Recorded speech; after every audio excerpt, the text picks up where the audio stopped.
Hey everyone, it's Alexander the Real Mr. Robinson. Welcome to the channel. Whether you're watching this on YouTube or Twitch, we finally made it. It didn't take as long as the Godzilla series last year on YouTube exclusively, but we're finally at the end, the actual end of the Infinity Saga. I mean, Endgame was the end. Let's not kid ourselves with that, but this is more of an epilogue than anything. Spider-Man Far From Home, which I've only seen once in the theater when it came out on the day it was released. And since then, I just didn't really have much of an interest. Or I don't want to say much of an interest. It's just I didn't really rewatch it since then. So this will be my first time watching it again. I want to welcome everyone who's in the chat at the moment. Gaming Dry Bones, Razor Bike, William Clark, Spiders Prime on YouTube, Nick Sheets on Twitch. Welcome everyone. And before we get started, I just want to say if you first of all, I want to say thank you all for who joined me last night for Kong Skull Island. I know that was a completely random last minute decision, but again, in preparation for Godzilla versus Kong, which again, I know Abomination 2008, you're joking in the chat right now. Godzilla vs. Kong spoiler. They fight each other. If I catch any spoilers on this chat, you will be banned. This is the only warning that you're getting. Whether on YouTube or Twitch, you are getting banned if you drop any spoilers to that movie. Because I am seeing it in theaters tomorrow afternoon, which means I have to restrain myself from watching it on HBO Max beforehand. Anyway, Nick Sheets on Twitch says, I don't know if I've said this before, but even though Into the Spider-Verse is my favorite Spider-Man movie, in terms of the live action stuff, Far From Home is my favorite. Yeah, Far From Home seems like it's a lot of people's favorites. Sometimes even more than Spider-Man 2. I mean, let's see how my opinion changes with this viewing, since it's not really fresh in my mind like so many of the other MCU movies that I love. So who knows? Right now, my favorite live-action Spider-Man movie is Homecoming. DeQuan Tate just said, I just got HBO Max. Nice. Perfect timing as well. Anyway, as I was saying before we get into it, if you subscribe to me on YouTube but you do not follow me on Twitch, you can go to twitch.tv/RealMrRobinson. The link is in the description below you or on the my main homepage on YouTube. Beforehand, I used to stream every Sunday, Tuesday, Thursday, and Saturday, but now that the MCU is, or at least for now, it's coming to a close, I will be streaming every Sunday, Wednesday, and Saturday until May 4th when we start up the next series of watch parties, which will be the 3 Star Wars trilogies, the prequels, the originals, and the sequels. And it should be fun. If you follow me, and of course Saturdays are reserved for Saturdays and Sundays are reserved for gaming. Wednesday will be reserved for gaming as well. John Avenger, welcome on YouTube. I love this one for giving me a better experience than Venom a year earlier. Yeah, I think anyone's in agreement that this is much better than Venom.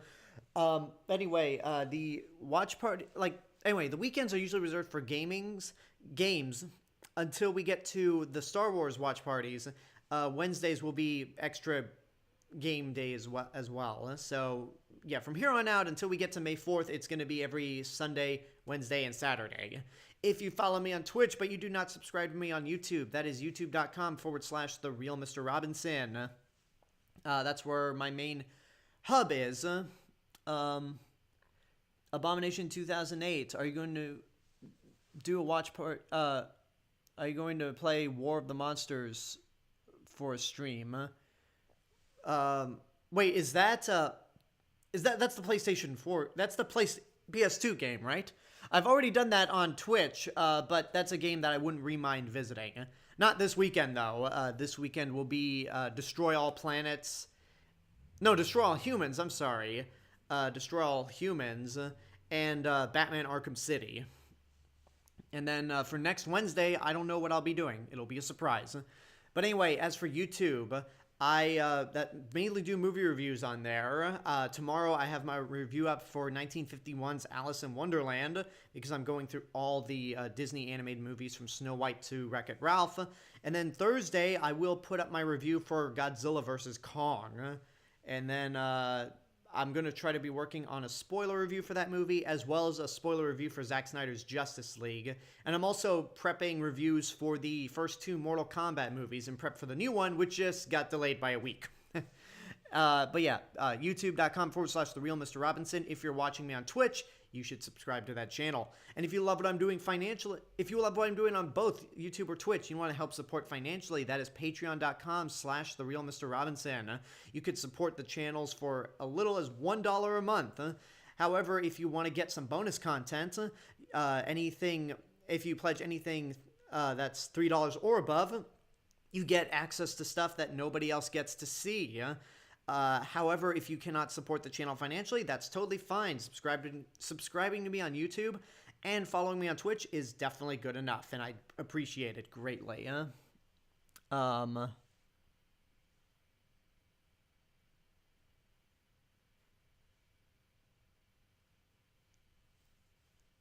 Yeah, I can't get on board with Venom. I mean, I understand if you like Venom.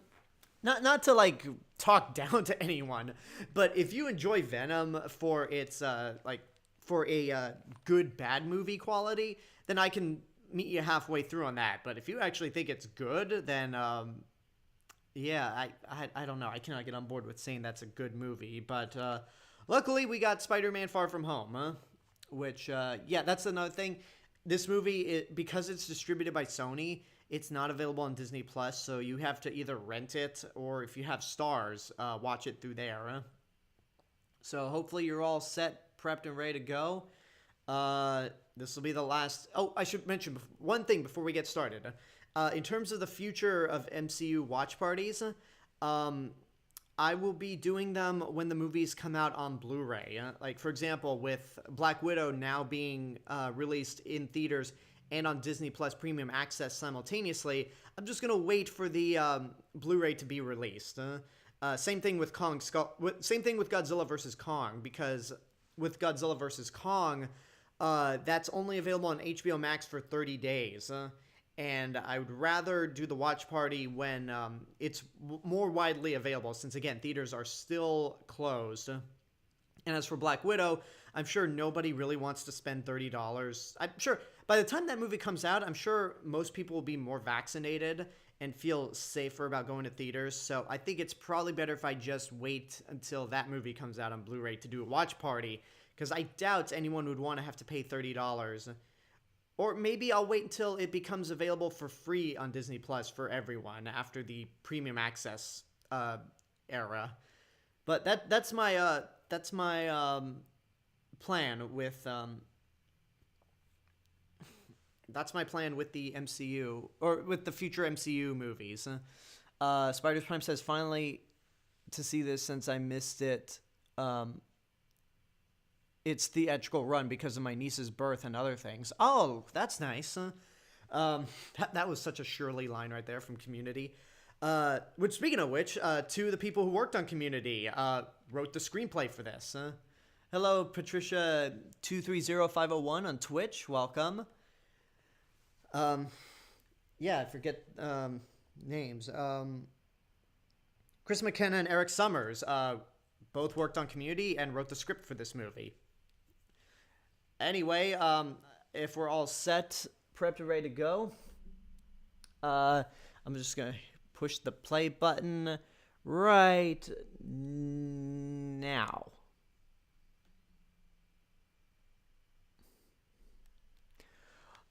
Hola.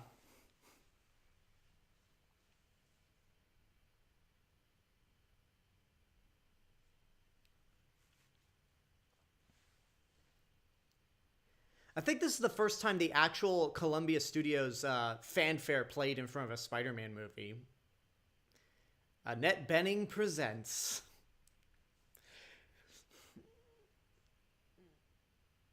Because I always have to say that whenever I see the Columbia logo.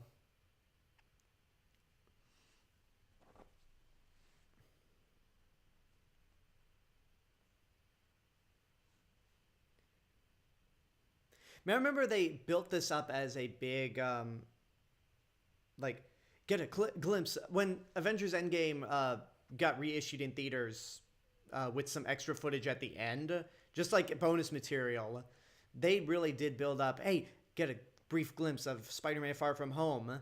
And this was the scene they played. I'm like, really, guys? That's the best you could do?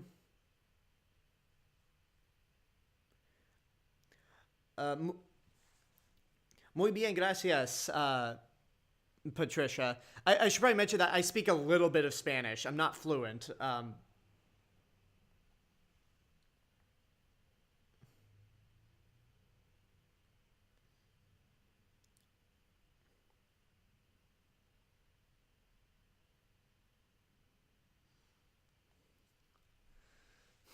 And we all thought that was Sandman.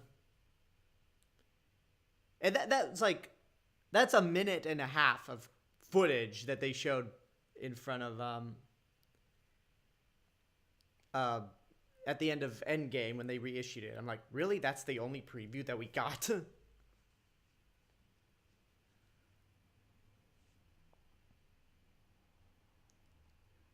Man, they for this movie they didn't really update the oh no, there was Captain Marvel. Okay, so they did update it. I was like, because first I was watching this thinking, man, they didn't update the Marvel Studios logo since Spider-Man Homecoming, and then right there I saw Captain Marvel. I'm like, oh no, they did.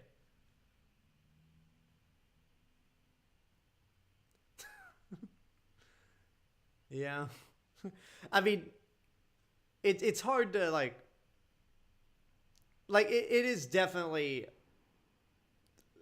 so corny. But exactly, as Spider Razorbike said, it's so corny and seems like something my school would do. Like this is exactly the type of thing high school would do, because they're just kids still.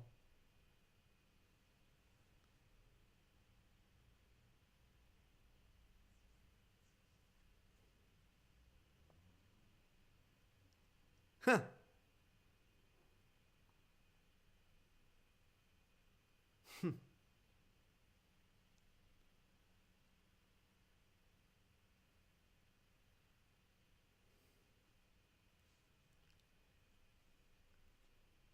And of course, the Hulk, the hero that actually snapped everyone back into existence, is not featured in that photo.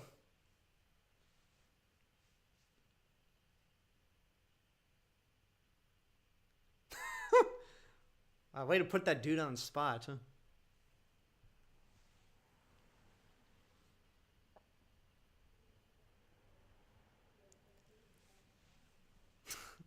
Um, Abomination 2008 says, "Aren't they bringing back Alfred Molina for as Doc Ock?"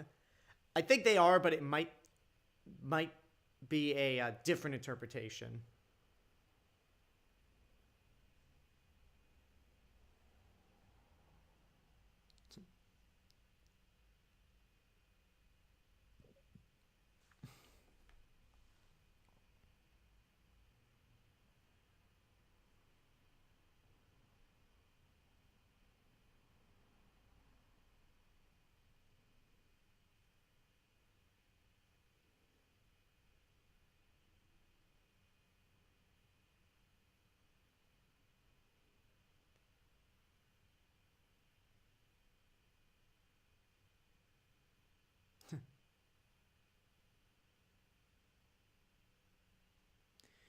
I do know a little bit of Spanish, Patricia. I actually had to, uh, but not enough to where I can speak, have a whole conversation. Like what you just wrote down, sabes un poco de español. Um, I actually had to look it up on Google, so I do apologize, but my Spanish is not. I know simple phrases in Spanish, but again, I can't hold a conversation. Eeh, ooh. My controller almost flipped over, and I thought I paused the movie or something.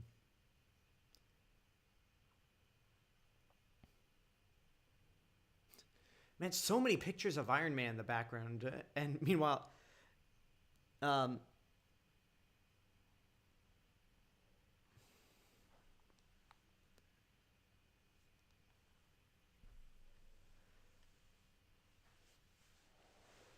Yeah, not really. Um, is there anything? Abomination 2008 on YouTube asks, "Is there anything about the DCE you like more than the MCU?" No, no. Like, I mean, okay, you know what? This is kind of a this is kind of like a two-sided coin thing, but while I think in terms of the female-led superhero movies, Wonder Woman is better than Captain Marvel, but I just find Captain Marvel a more interesting character than Wonder Woman.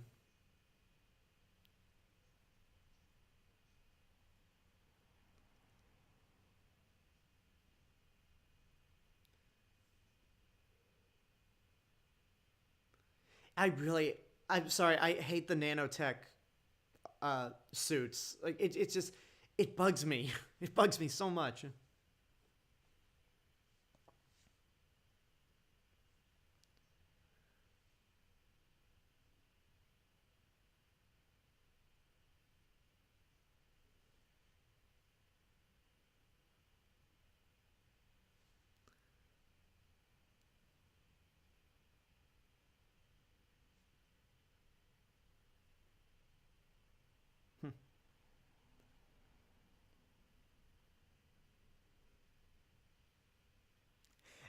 Thank you, Patricia, for that compliment. At least I know a little bit of Spanish.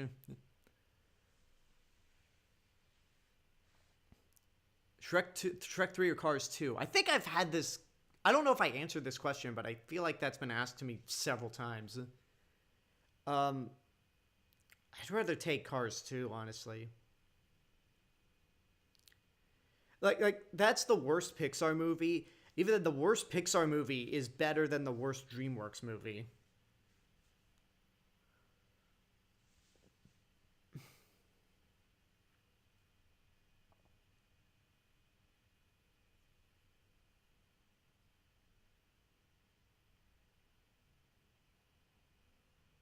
Huh. I still love how they kept Jon Favreau around as an actor.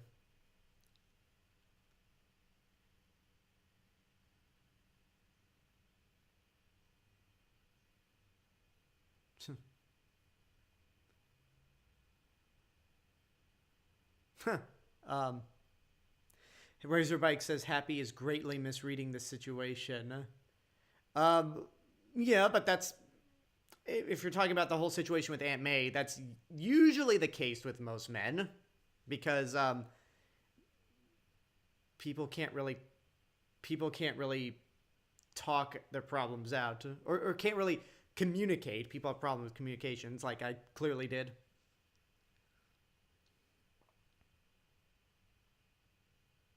See, okay, one of the biggest criticisms that people have with this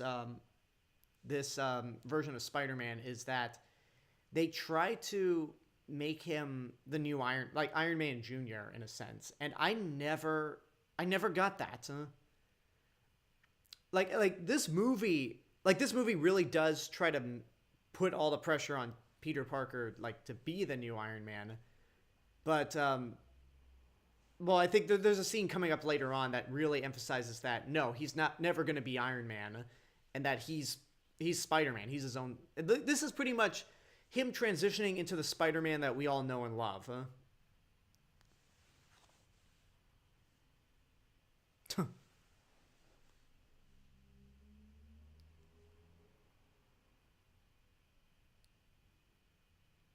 I hate that as well. Huh? I hate that name Peter Tingle. That is a nice in the upper left of the screen. That is a nice tie bomber model. Um,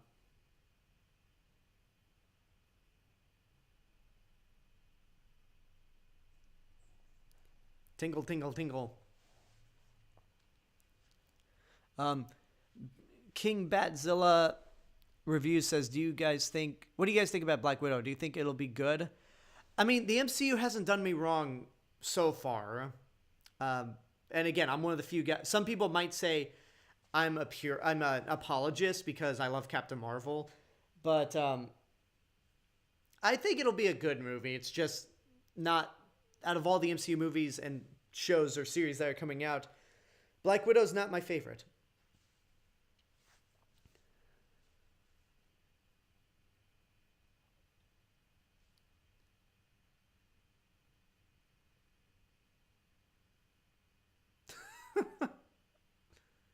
Nice. Um, Kung Fu Panda trilogy or the Shrek franchise? Man, I love Shrek 1 and 2 more than the Kung Fu Panda movies, but all three Kung Fu Panda movies are great. So I'd say that evens out to, they're both fine. Best Pixar movie, then, that is Toy Story.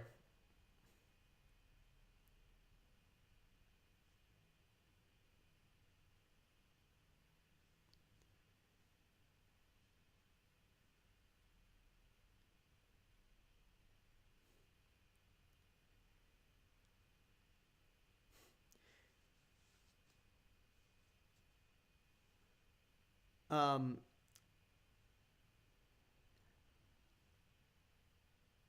oh yeah, there's definitely a lot of overwhelming pressure that Peter Parker feels in this movie, Razorback.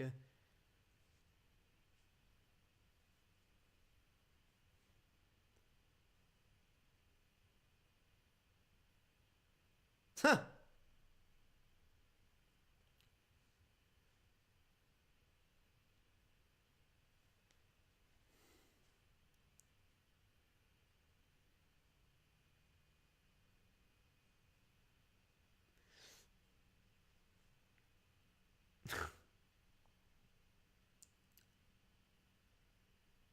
I love how this actor started out as like a college student in The Incredible Hulk, and now he's a high school teacher in the Spider-Man movies. My favorite, first of all, hello, Bisform or Form. Uh, anyway, it's favorite MCU movie so far is still Endgame.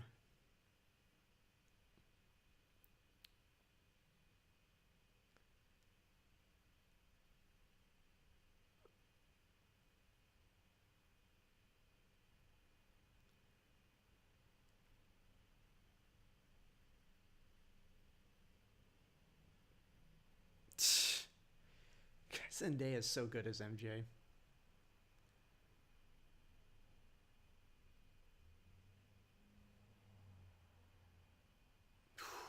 8 hours. You know what? 8 hours is like a regular working day. Heart of Iron, the Tony Stark story. Okay, I know this is a live watch party, but I want to go back and see like all those movies, those in-flight movies.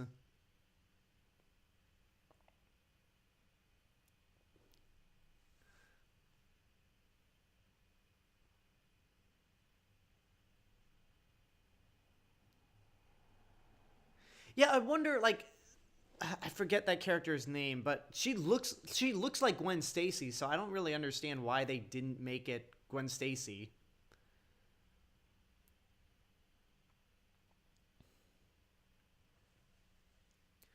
I guess because Marvel really, when they got Spider-Man, they really wanted to try and do something different with it, like different group of characters. Um, so I guess that makes sense.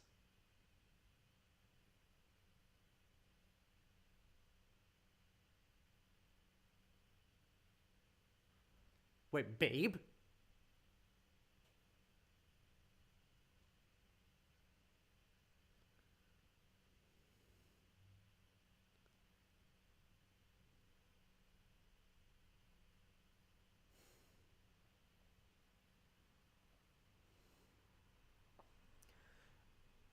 Um,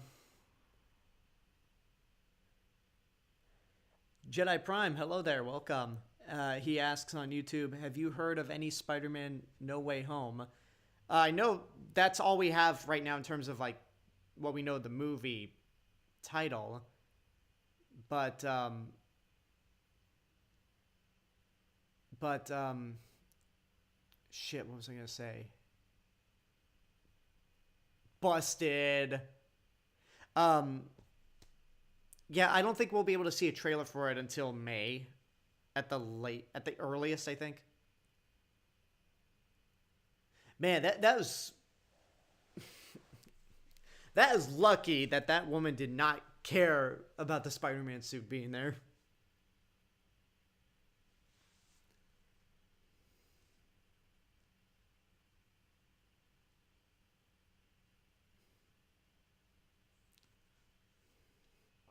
Venice, Italy.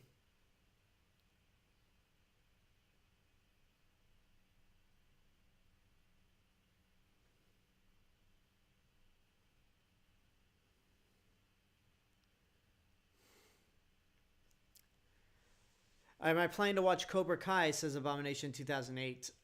Whenever I have the time to. But I really want to watch the Karate Kid movies beforehand. Least favorite MCU movie? Thor: The Dark World. Like that movie is just so uh bland. Um, it's got good moments, but it's just so forgettable.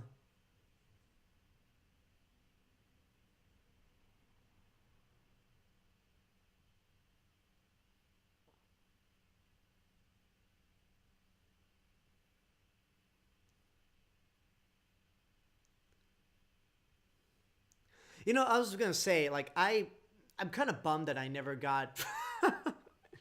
I'm sorry. Sorry, there's something like there's something about people just running in quickly and just punching someone in the nuts. That's it never gets old, and it falls into the water.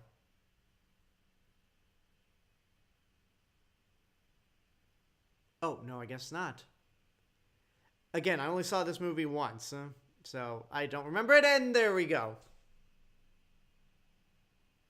Yeah, there we go. um, I was gonna say, like, watching this, I'm disappointed that I never actually got like had a big like trip like this when I was in school. But I mean, my high school experience, I did distant learning, which was pretty much it was pretty much the equivalent of homeschooling, but you had actual teachers teaching you remotely, yeah, rather than your parents doing all the work. But then I realized, no, I actually did a lot of great stuff. Like, there were actually a lot of fun trips I had, mainly in my middle school years. Um, and they were, funny enough, they were mostly camping trips to Zion and Yosemite.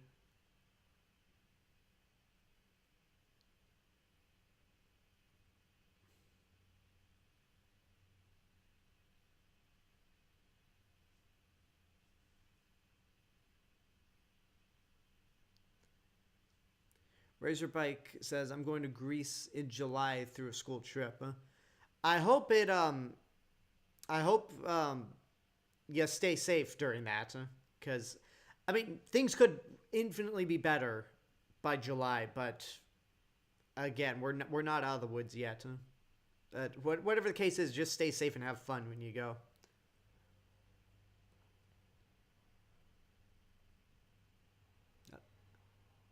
There's sharks in Italy.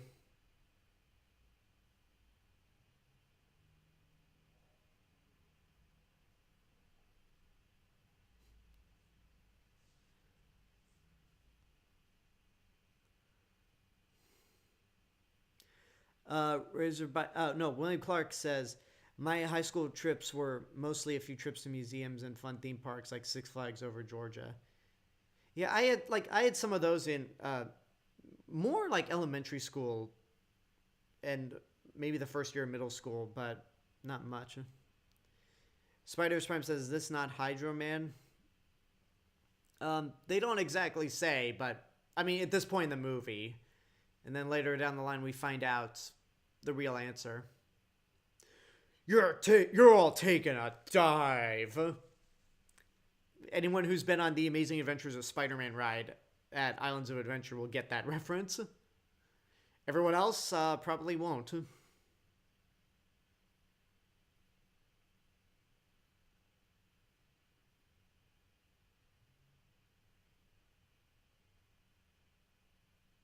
Oh my god.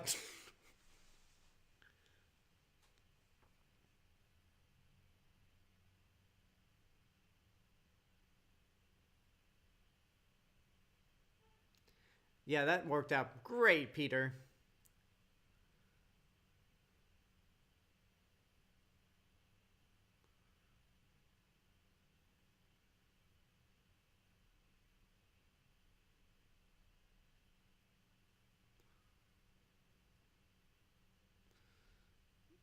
Nice.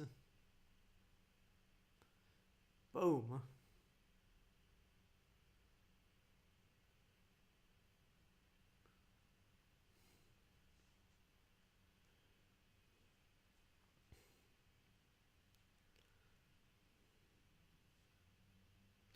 Abomination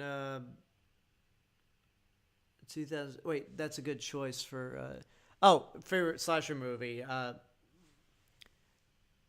Bisform says Scream. Mine's Psycho. Like, there are only really two people that get murdered in that movie, but still, Psycho's my favorite.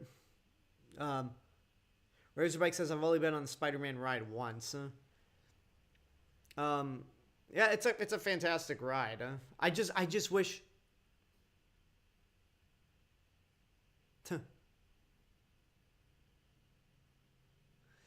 um, I well,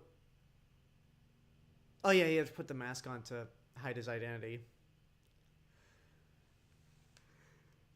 But again, there aren't many heroes in the world that shoot webs, so I think whatever.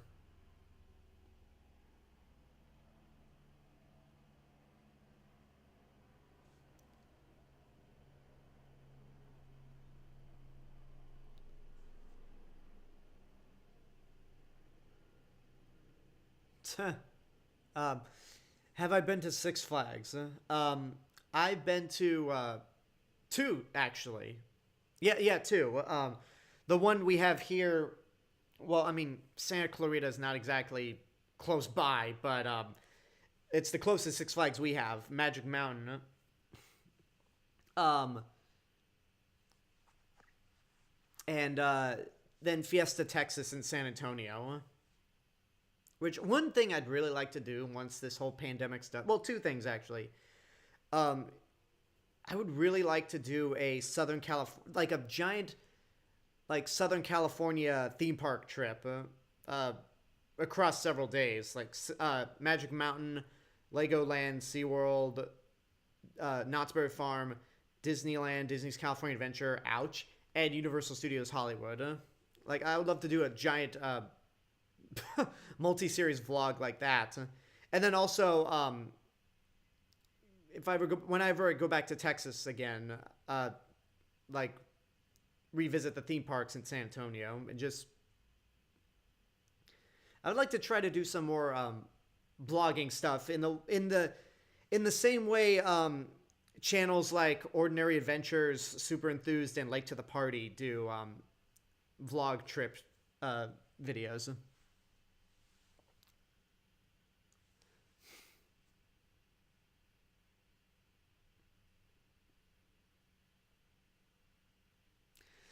I like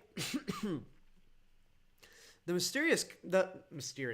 Mysterio costume looks fantastic, and it's like there really is because of what they show him as for the first half of the movie. It's like they did such a good job of making him likable uh, that I don't want like I know he's the bad guy at the end of the day, but why? Again, that's just me.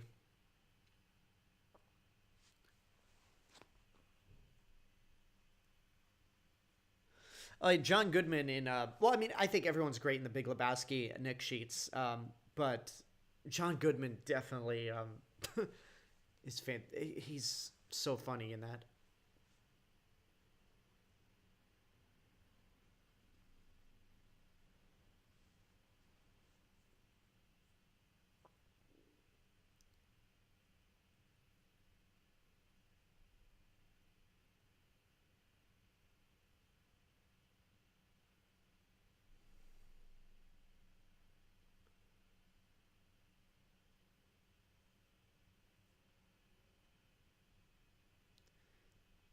My favorite, like, rank the MonsterVerse movies.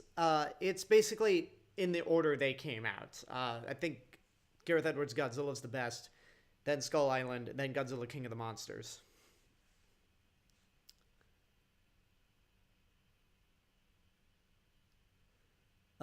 Jedi Prime says, I was very shocked that some people view this movie as much as some Star Wars fans view The Last Jedi, although not as much. Really?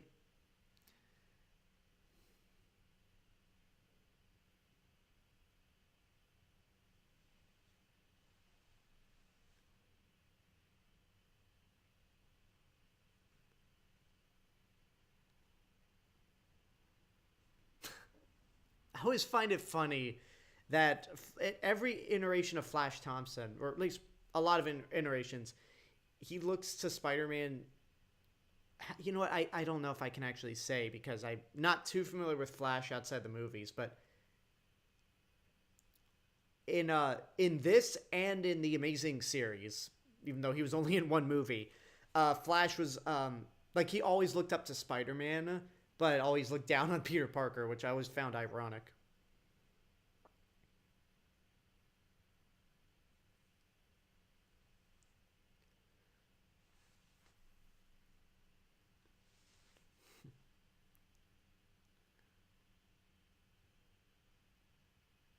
Um, Spider's Prime says Mysterio pretending to be a hero that in the comics when he's first appears also tries to frame Spider-Man too. Okay, so that's pretty accurate to what they're doing here.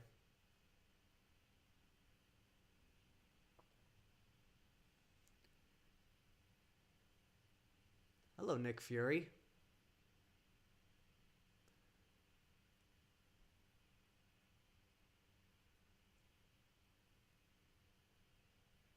Why in the world? Like, if you've seen behind the scenes photos for this movie, like they put Samuel Jackson in front of a green screen, and parts of the gun were actually digital. So why? Like that didn't make any sense at all.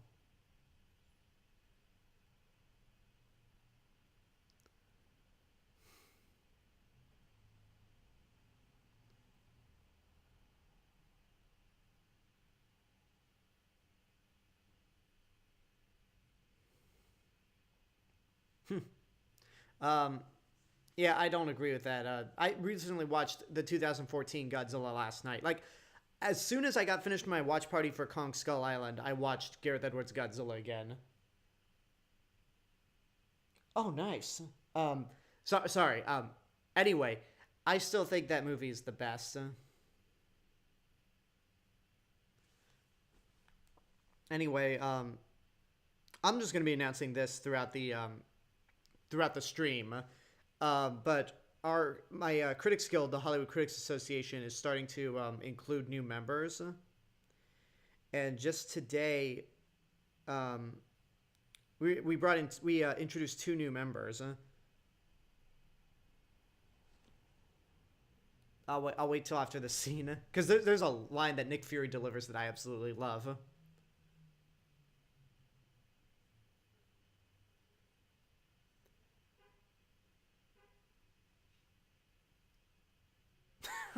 Love it. Anyway, one of the newest members for our guild is Tessa Smith, who you might know on YouTube as Mama's Geeky. So she's one of our new members for the Hollywood Critics um, Association.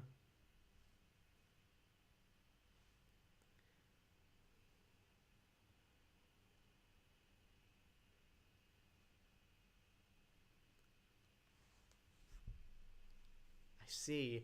Hey, has anyone told you that you look like Mace Windu? Don't even say that.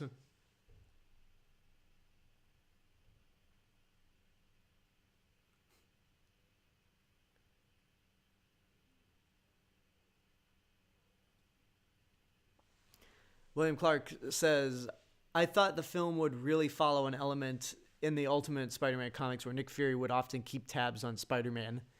I mean, kind of, but at the end of the day, you find out The real truth.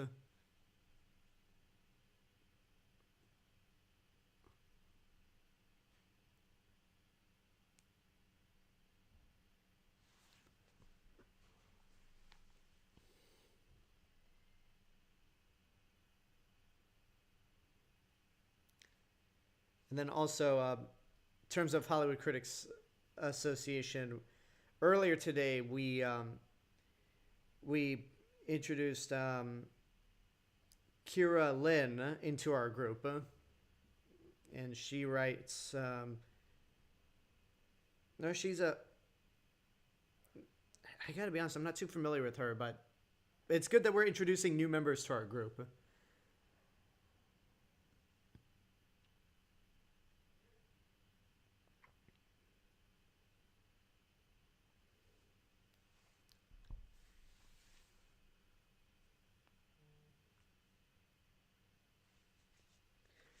I like Mysterio in this movie. I liked it better. I liked him better once we actually knew who he was about.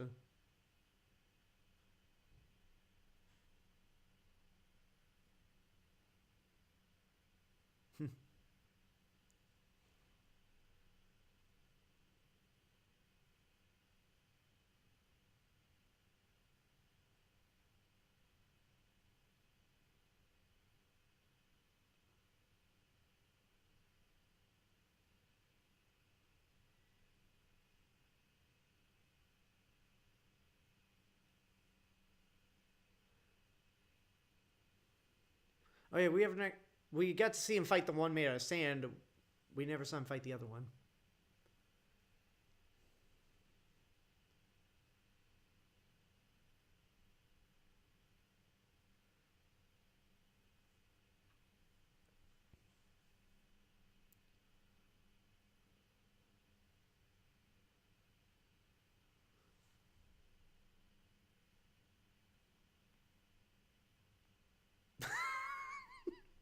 Love that. I love that line.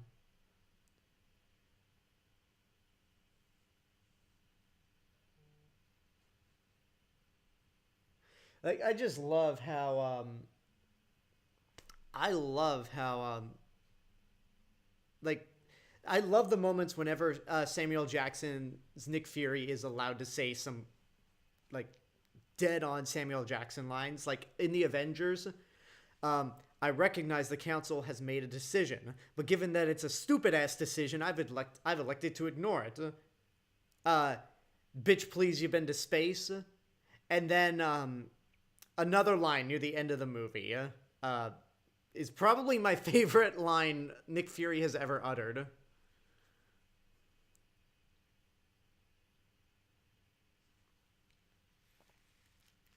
Um, Nick Sheets says, "Isn't it ironic that Jeff Bridges would at one point play an unemployed waste of a man in The Big Lebowski to a greedy rich business tycoon in Iron Man?" Yeah, I mean actors take different roles.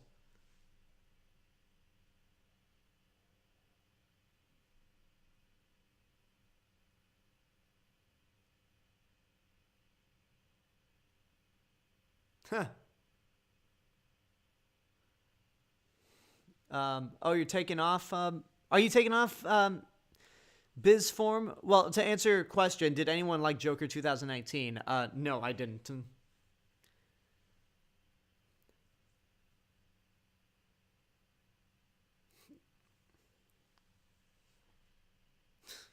Man, Peter Parker's just trying to have a vacation. He's got to be roped into some nonsense. Um, well, this has been great. The road has been great, and sadly, I have to go. Hope you all have a great rest of your time. Oh, sorry to hear you're taking off King Badzilla reviews, but yeah, hopefully you join us again once we get to the Star Wars saga. The saga is in singular. Oh yeah, Sam Elliott is awesome in that movie.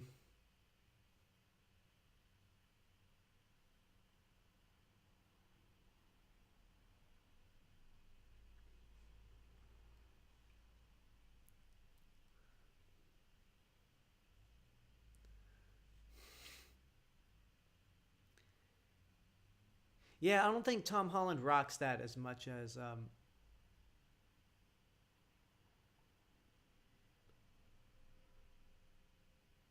yeah, Tom Holland doesn't rock those glasses the same way Robert Downey Jr. does.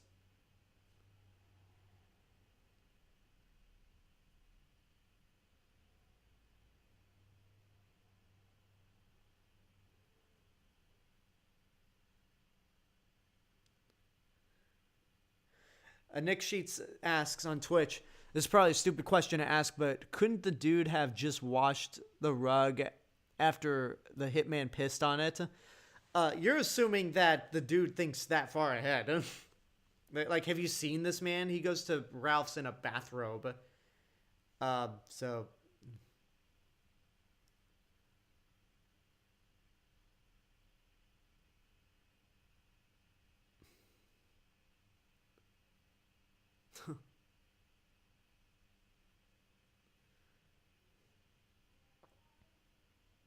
I have not seen European Vacation, Razorback. I've seen Christmas. I saw Christmas Vacation for the first time 2 years ago, but I've not seen the original or even European Vacation. Um, Bizform says, "What if I told you my parents like the Joker from Suicide Squad?" Hey, you know what? Here's what I'll say. The, Jared Leto's Joker is terrible, no matter which movie he's in. But I actually prefer the look. I prefer his look in Suicide Squad. Now it's a bad look. Like I do not like Cholo Joker, but at least it's different. At least it's not ripping off Heath Ledger's Joker like in Zack Snyder's Justice League.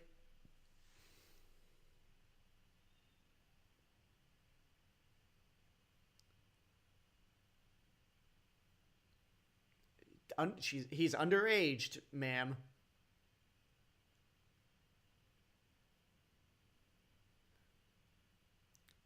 He doesn't have to strip right now. Yeah, this is awkward.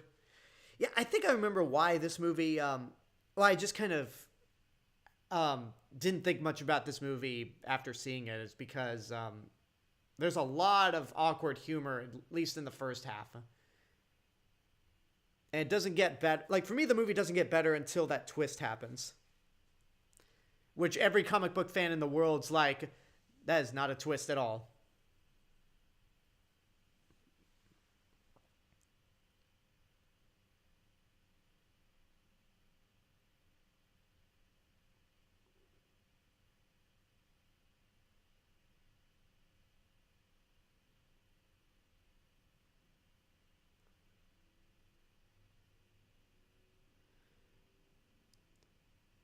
Man, for somebody saying like, man, that's your business. He sure wants to reveal it.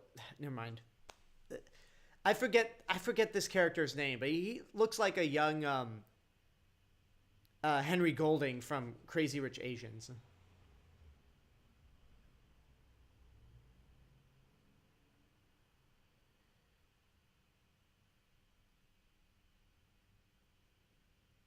No,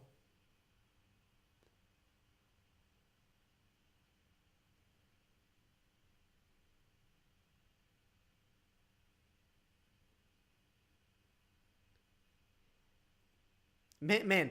Even in death, even in death, Tony Stark has no problem giving a high school kid access to weapons.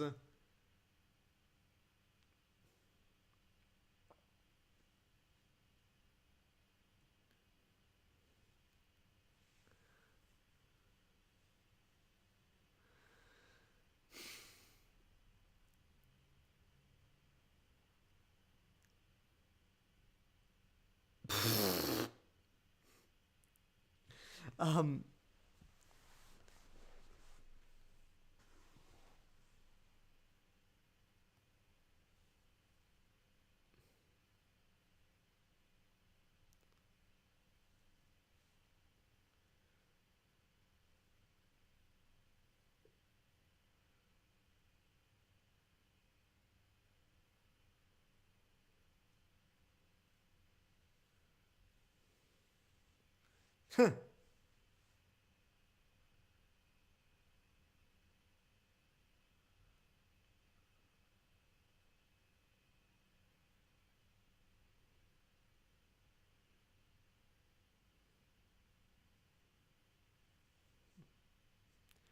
I've not seen Thumb Wars Abomination 2008, but I have I've seen that DVD cover many times. I don't know what the turnout. I don't know who will turn out in Godzilla versus Kong.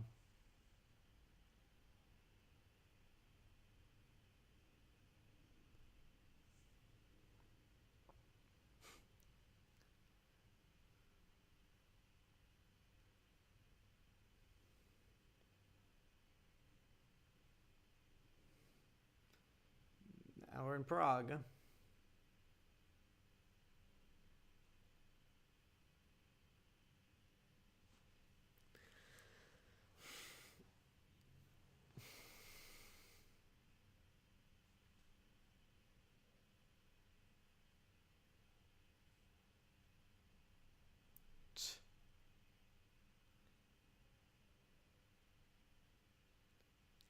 Um,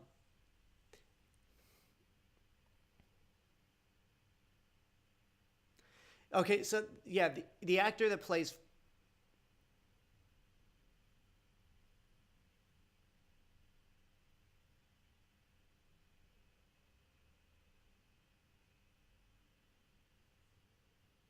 what shit what was I gonna say? Um,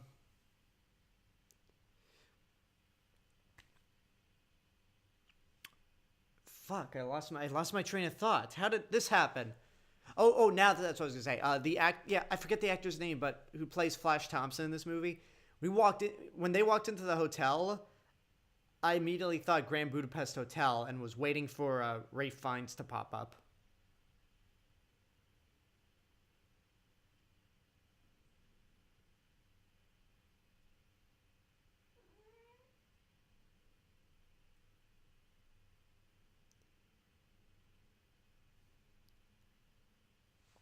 Do you Abomination 2008 asks, do you think it'll be better than the original? I don't know, because the original's one of the best Godzilla movies.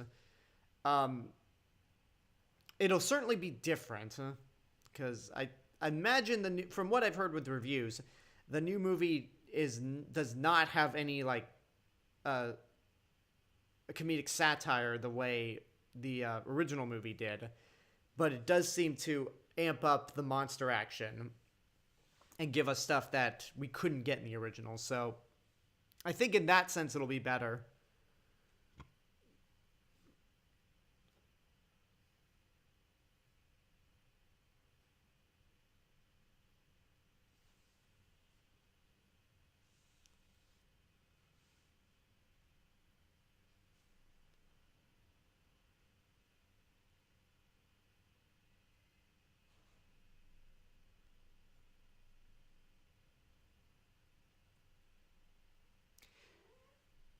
And there's so much I want to say, but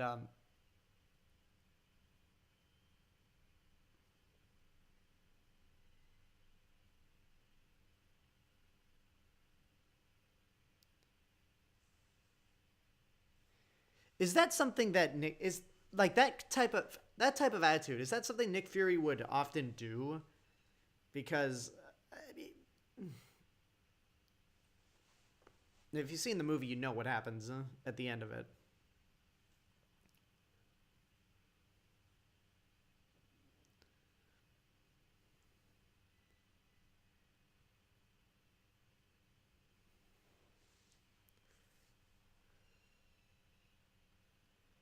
William Clark on YouTube says one thing I could tell is that Jon Watts is really improving as a director. Yeah, um, be curious. I'm really excited for Spider-Man: Far From Home, and really curious to see what he does with Fantastic Four. It would be nice to actually get a good Fantastic Four movie once in a while, or once at all, because there's no good Fantastic Four movie.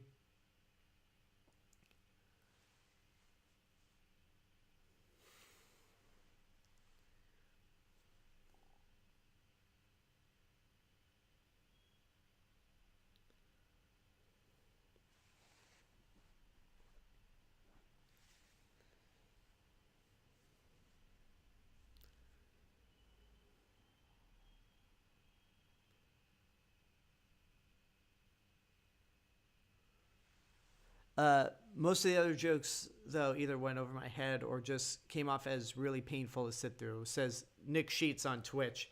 You're talking about Big Lebowski, right?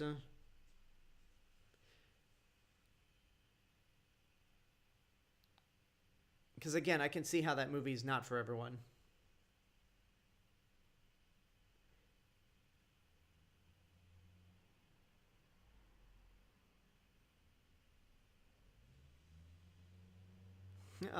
Razorback says Roger Corman would like to have a word with you.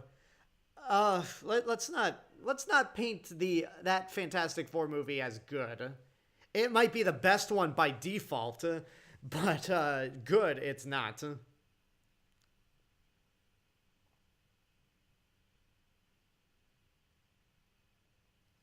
That's exactly the reaction I had with Zack Snyder's Justice League when it was announced to be 4 hours. Like, 4 hours?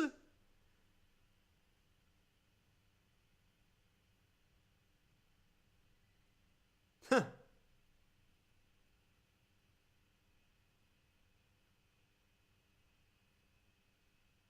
Oh, Jesus. I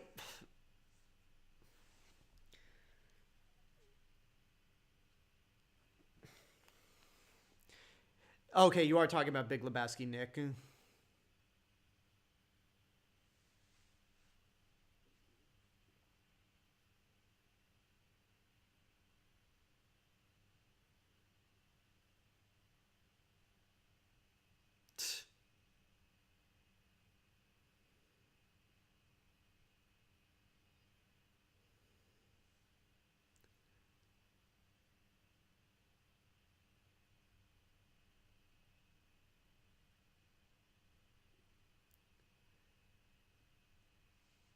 Like, this is so frustrating.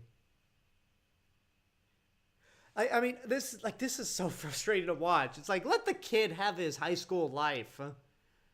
Let him live.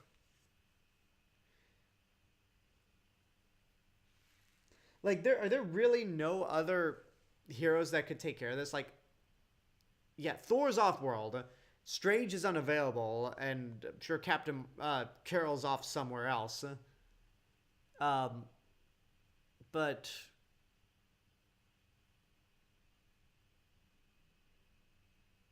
Wanda, by this point, Wanda's off in a cabin, uh, by herself, learning magic. Now that she's the Scarlet Witch,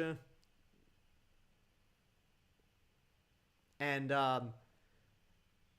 we don't know what's up with Falcon and Winter Soldier, Sam and Bucky, because that show takes place 2 months before this happens.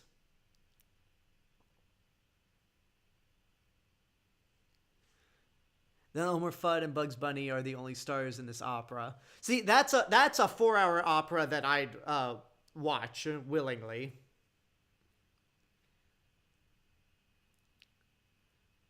That is such a cool ass stealth suit for Spider-Man.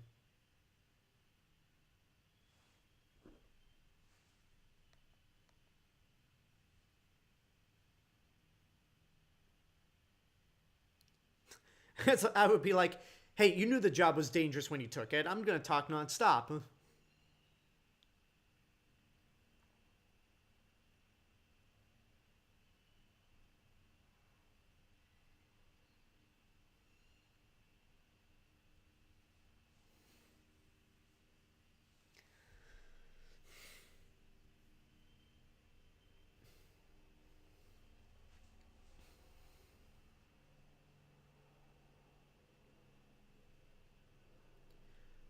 Why couldn't they get Bruce to help? Um, I'm not sure. You know what?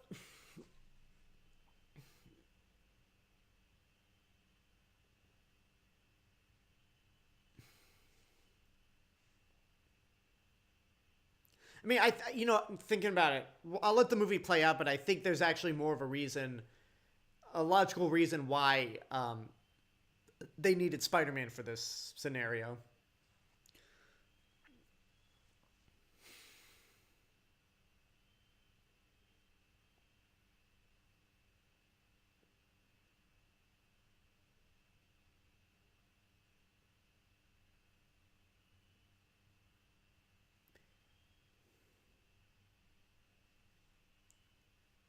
Hi, not Molten Man, says Spider's Prime on YouTube.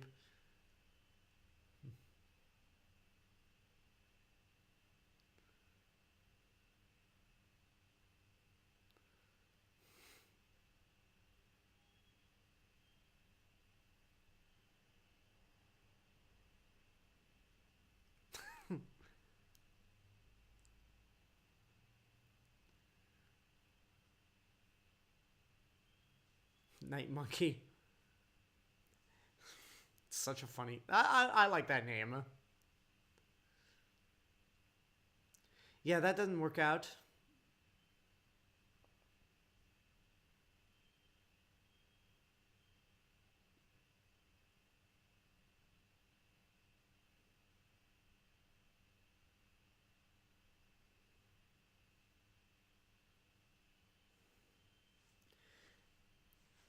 Silverberry on Twitch says I've misspelled scene a few times. That's okay.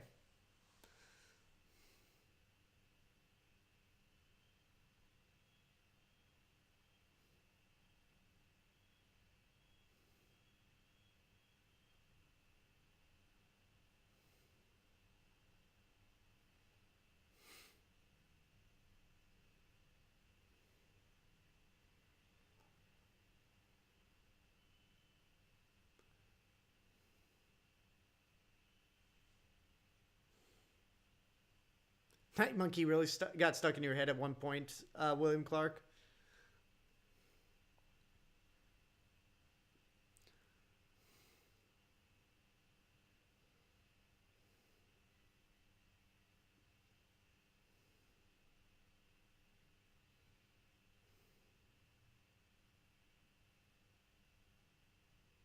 Uh-oh.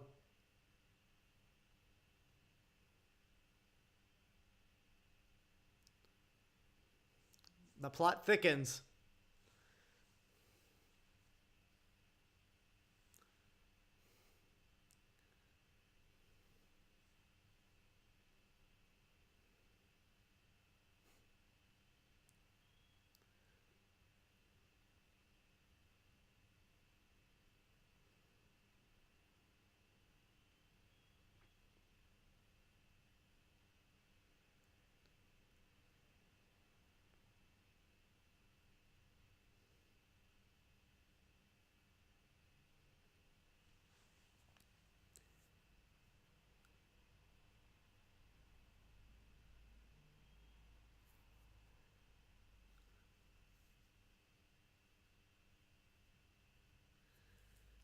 I really, I, I really like the fishbowl. The fishbowl helmet. Yeah, sorry if I just went silent there for a brief period of time. It's just I'm trying to, since I've only seen this movie once, I'm trying to, just trying to pay attention to what's going on.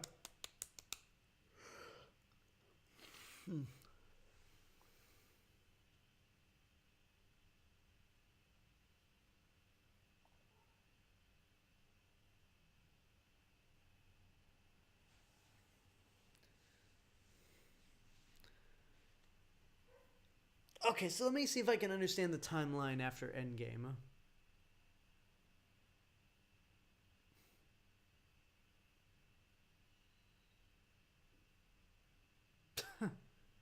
Um, so, after Endgame,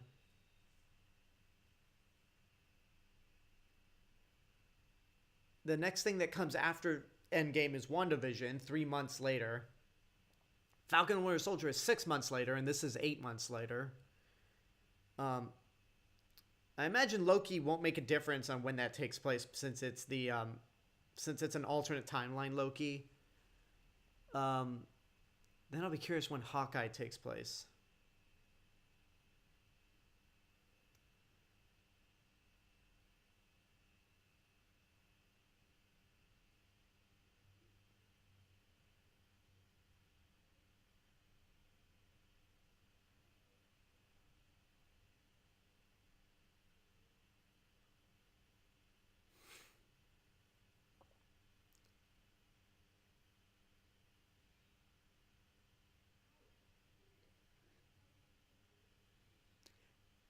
Yeah, Nick Fury really gives Parker that tough love.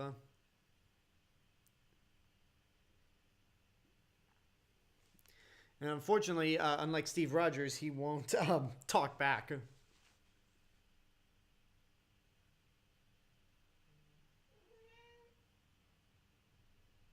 It's Europe.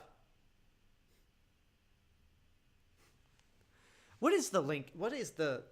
They're in the Czech Republic. What is the legal drinking age?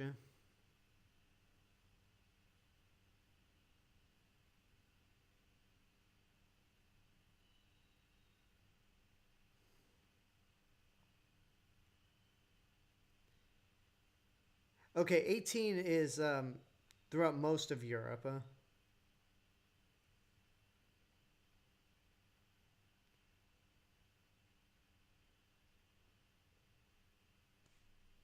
18 as well. Yeah.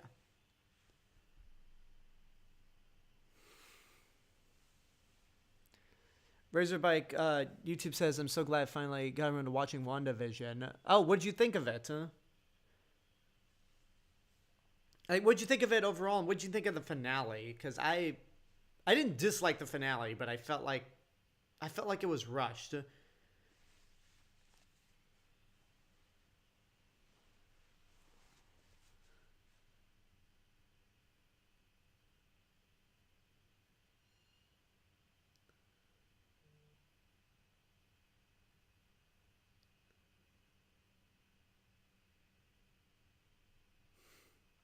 Yeah, again, like I said earlier, Tony Stark could rock him, but Peter Parker, not so much.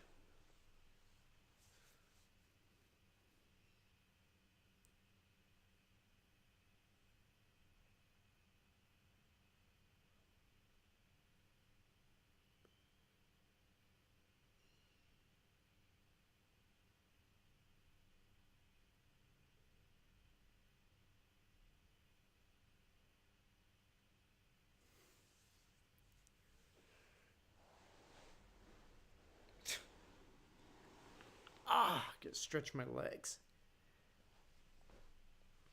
So hold on, just gotta grab some water.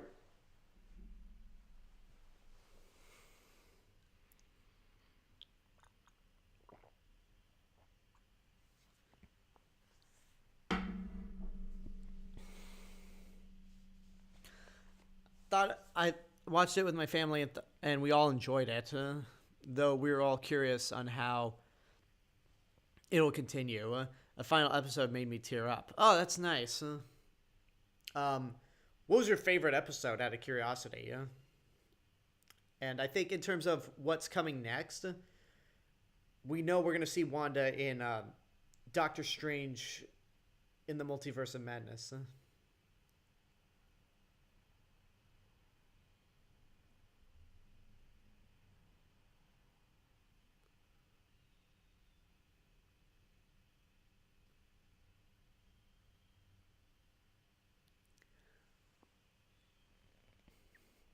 William Clark says, I still love the press runs Tom Holland, Jake Gyllenhaal went together. Oh, yeah. They were so fun together, just like how Sebastian Stan and Anthony Mackie are with each other.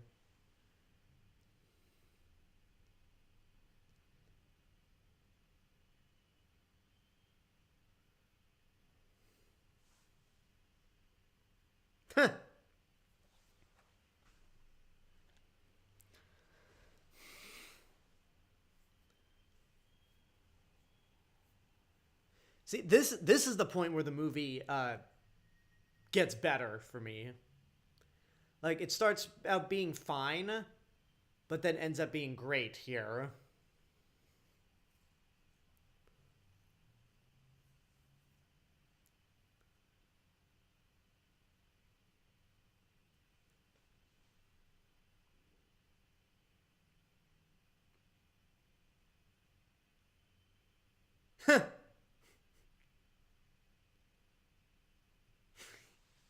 Yeah, this is where the movie gets better for me.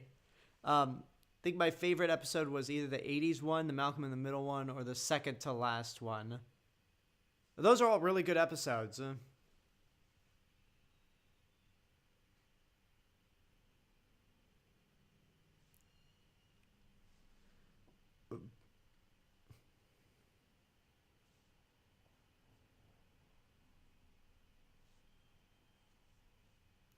Yeah, even in death, Tony Stark's creating villains.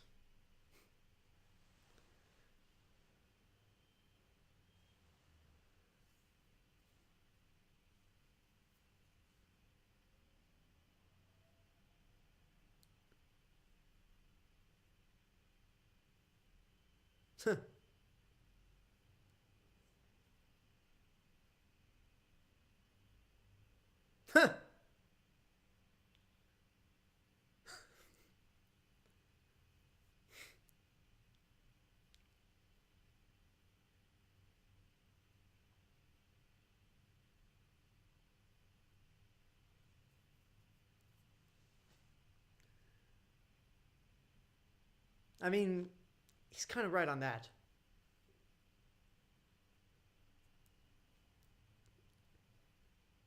With a box of scraps. That is a great way to like. That is a great way to tie in the last movie of the Infinity Saga to the first. All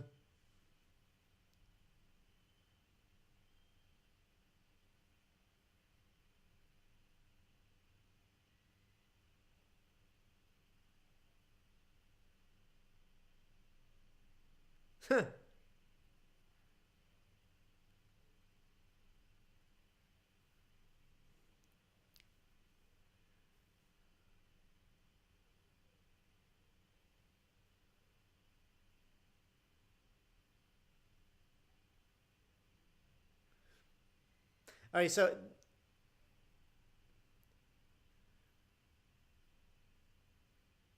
okay, so now it makes a whole lot of sense why they needed Peter Parker. Because it was just a method to get the glasses. William Clark says the eighth episode really made Wanda a more fleshed out character. That's my favorite episode as well. Yeah, that episode. It also like the moment when Wanda's watching Malcolm in the Middle with Vision. That really does show how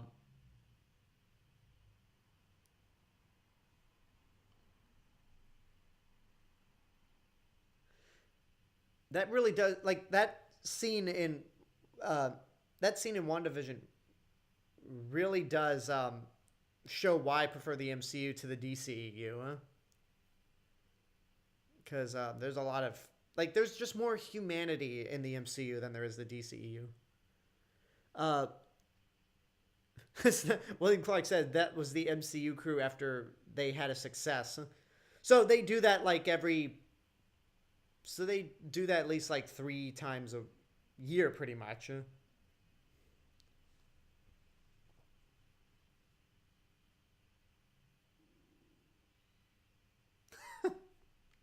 I love that guy's conspiracy theories about witches.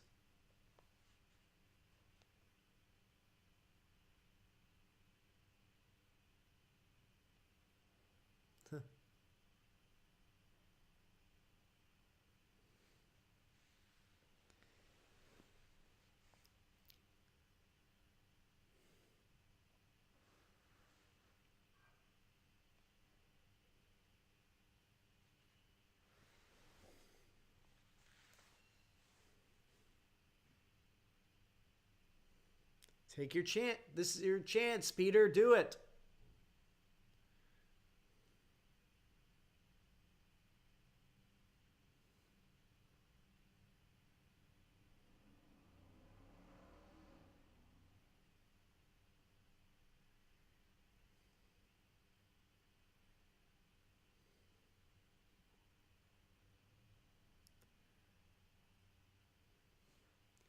Then stop wasting time and go.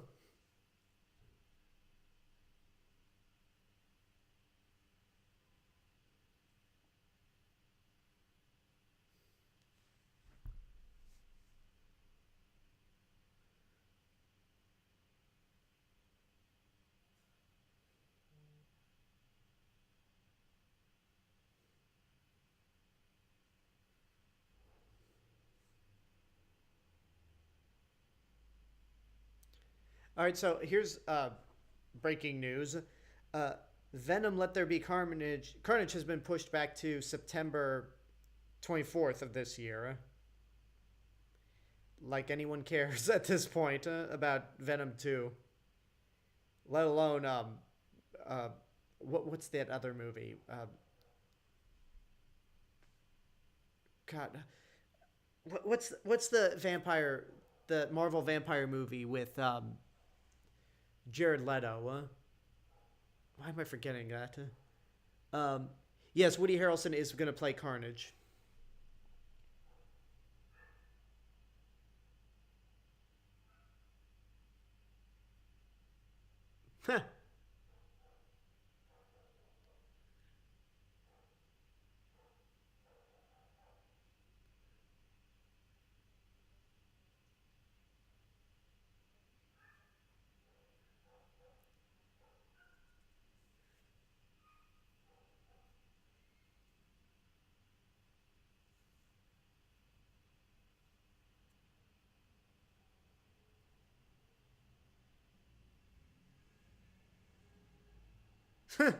It's like, dude, you're either Spider-Man or an underage male escort. It's got to be one or the other.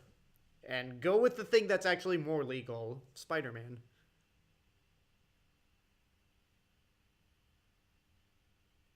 Chat, what's Morbius? Thank you, Spiders Prime.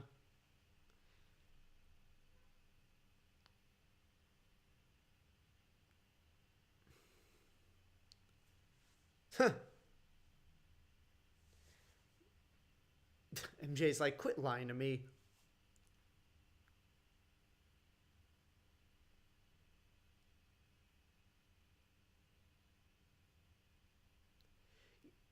Yeah, she said yeah, but she shook her head subtly.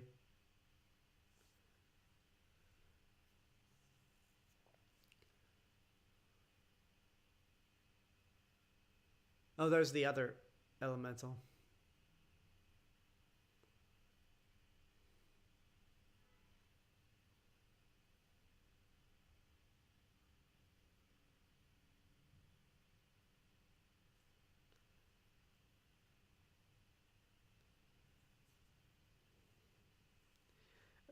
Razorback said, well, you tried, Peter. You weren't good at it, but you tried.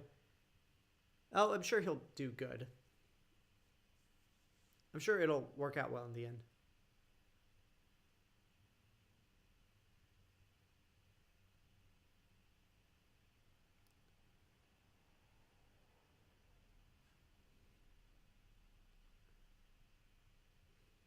There's your answer.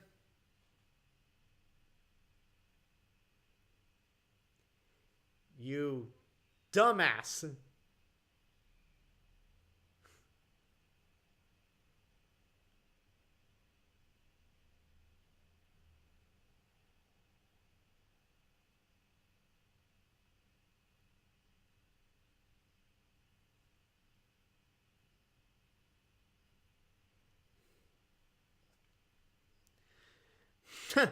uh, William Clark says, so you guys think a part of Beck actually cared about Peter? That's called being an actor. So I don't think there's any part of him that cared for Peter.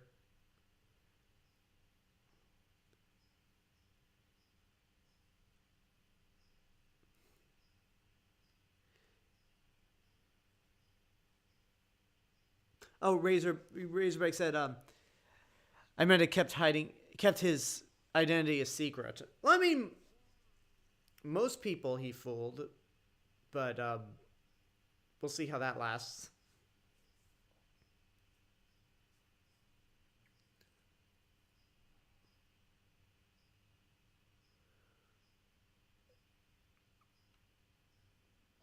Was that a xenomorph sketch on one of the walls?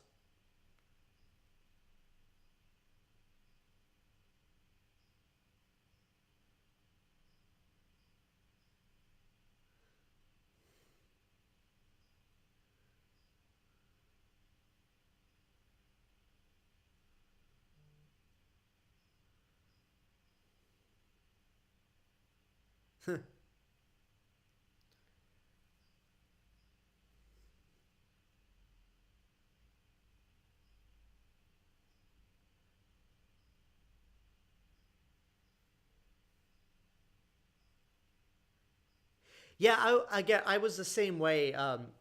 Nick Sheets on Twitch, he says, the first time I watched this, I loved the relationship between Peter and Mysterio.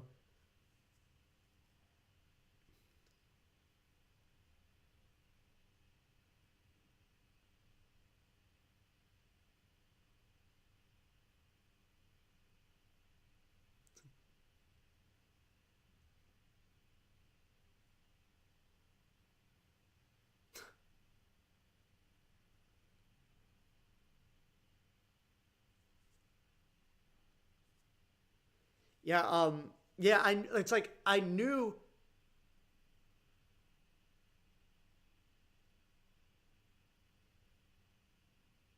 Most paranoid, that's definitely true. At this point, the least trusting person.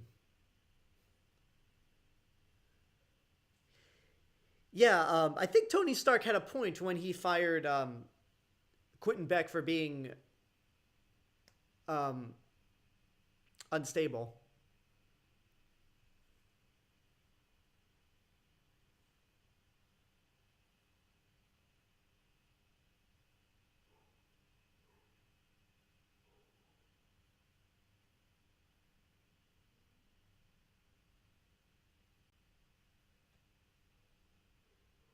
Okay, I guess he does feel a bit of sympathy for Peter, or does care for him a bit.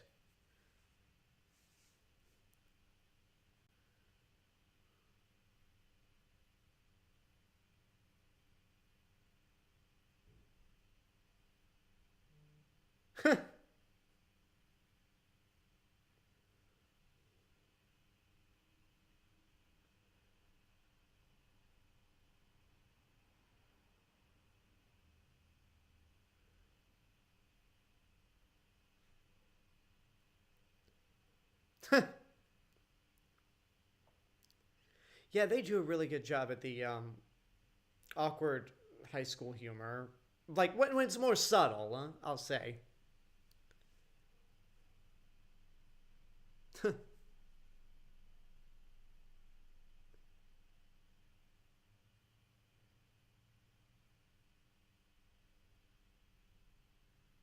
Ned's.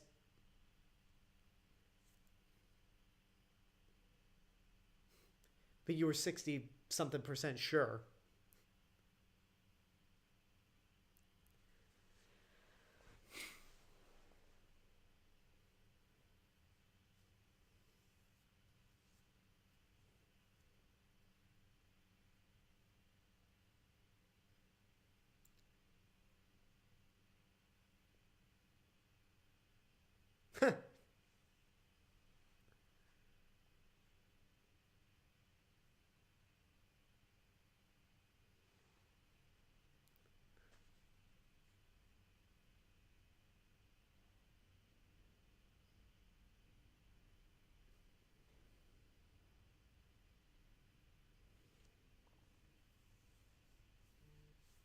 Is the stream still working?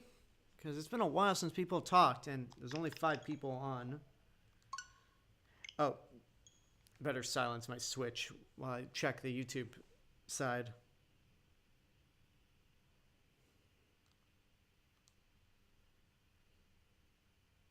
Okay, it's still going on YouTube. The point where the YouTube stream's at, I look drunk or high. Um, whatever.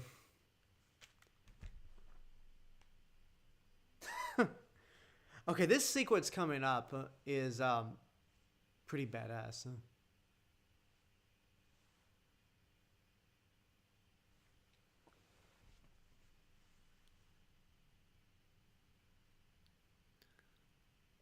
All right, let me check the Twitch side.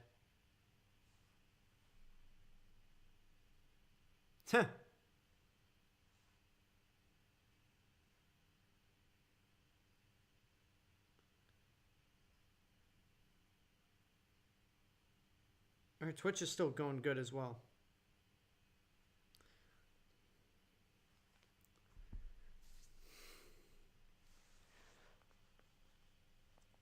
Spiders Prime says, hope Doctor Strange gives Spider-Man the talk.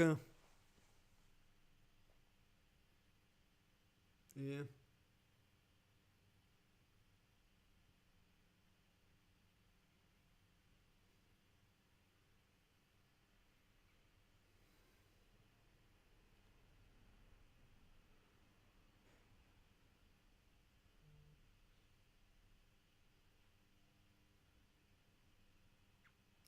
Yeah, Cobie Smulders really doesn't get a whole lot. I mean, no, that's not true. She's gotten a lot to do in Winter Soldier and this, but I feel like she should be given a lot more to do as Maria Hill.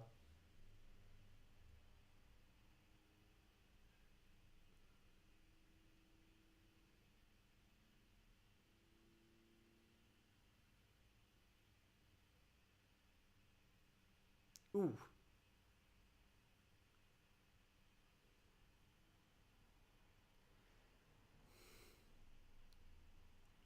yeah. I always remember once the big twist comes in, uh, that's when I'm fully on board with this movie. And this whole sequence is pretty fantastic as well.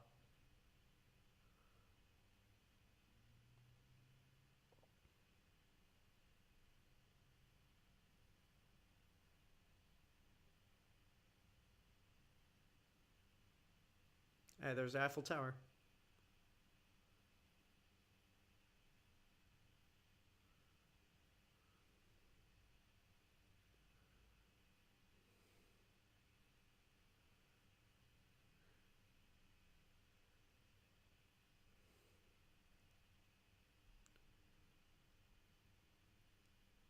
Huh.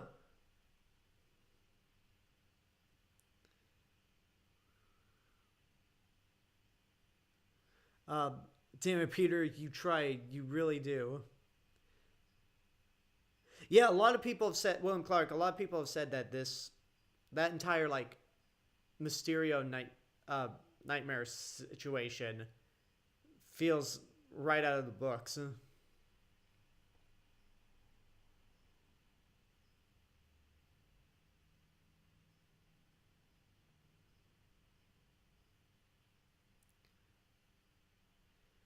Yeah, again, it really goes to show the distinction that the Phase One and Phase Two movies wouldn't have done something like this.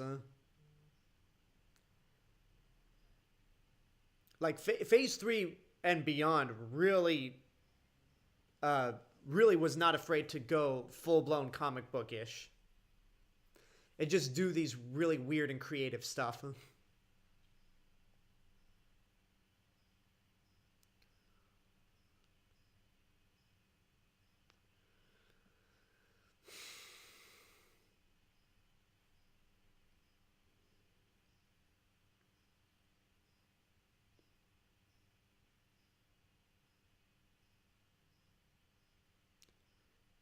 He lives. Marvel Zombies. God, I wonder if they'll ever do Marvel Zombies. I mean, I that would be something cool. I'd like to see Marvel Zombies.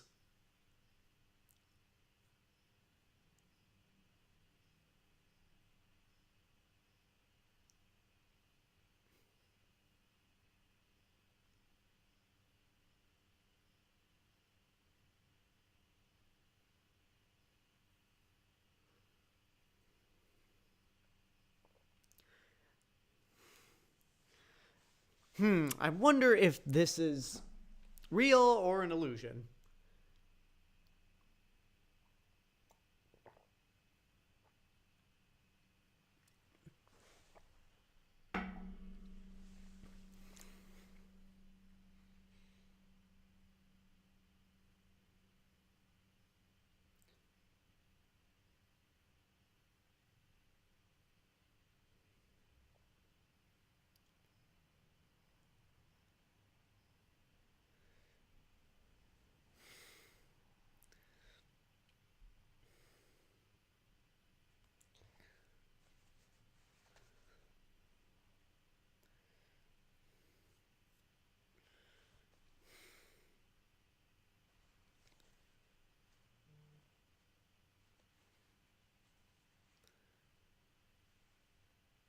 Ouch.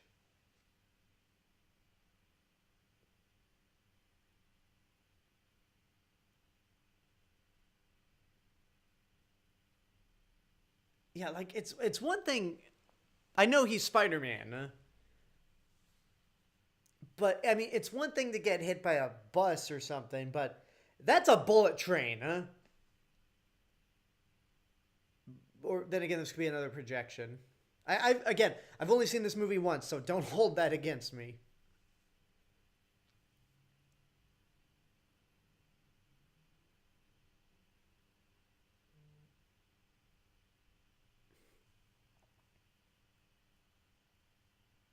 Okay, I guess it was real.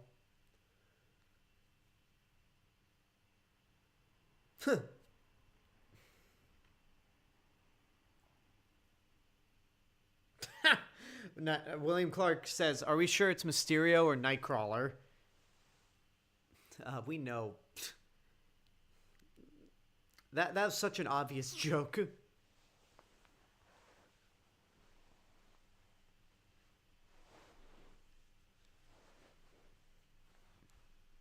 It's like, oh shit.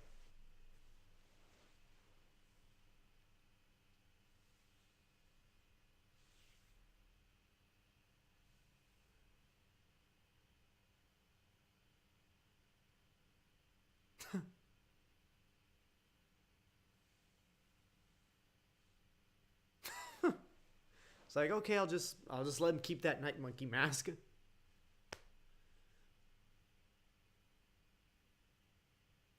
Wow, talk about some prisoners that really want to stay in prison.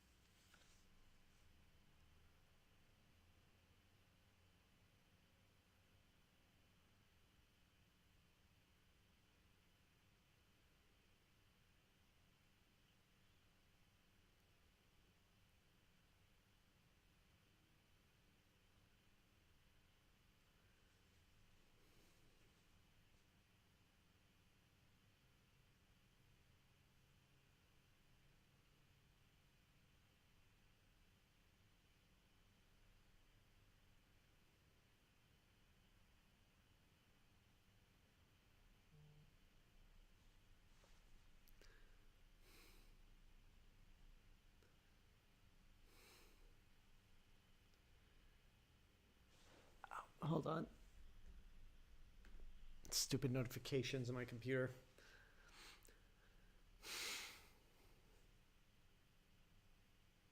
Hey, Happy.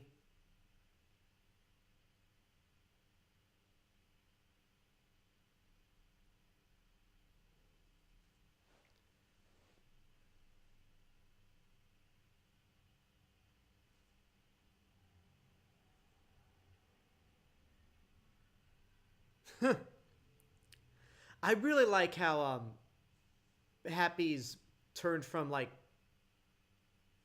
that neglective uncle figure to more caring, and also on the verge of being his actual new uncle.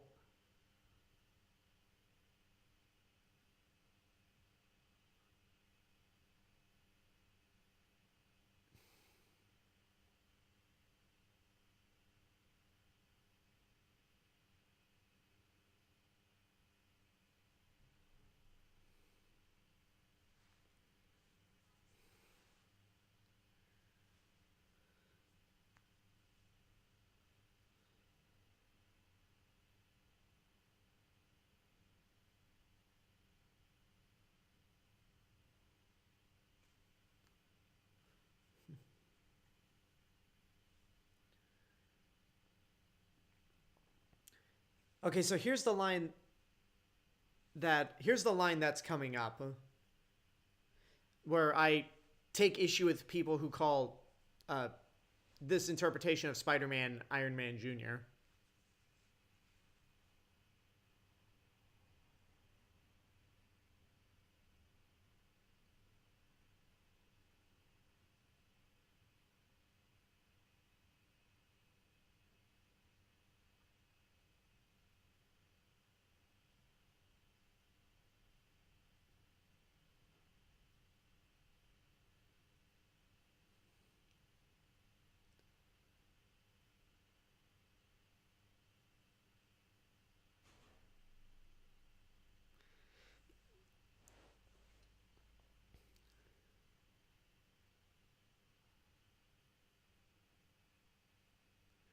See, it's like he's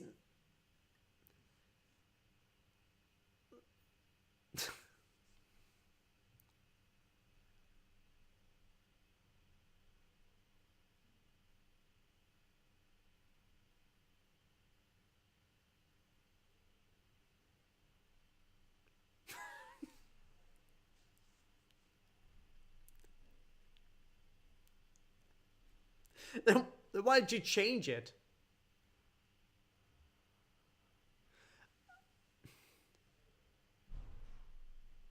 But yeah, see, it's like he's not like at this part he's no longer um, done with. He's no longer pressured by having to live up to Tony Stark. He's just going to be his own hero, and yeah, he's using Stark tech to develop the suit. But then again, it would be weird if he had handmade that detailed of a suit without this really high tech technology.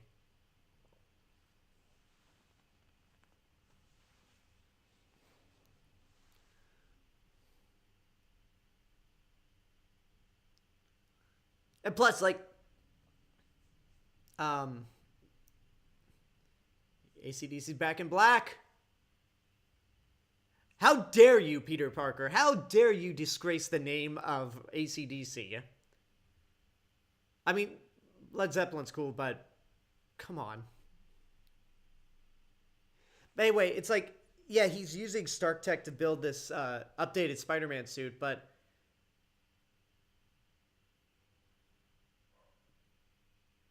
he that line there, that's a hint to what the other twist we'll get at the end of this movie.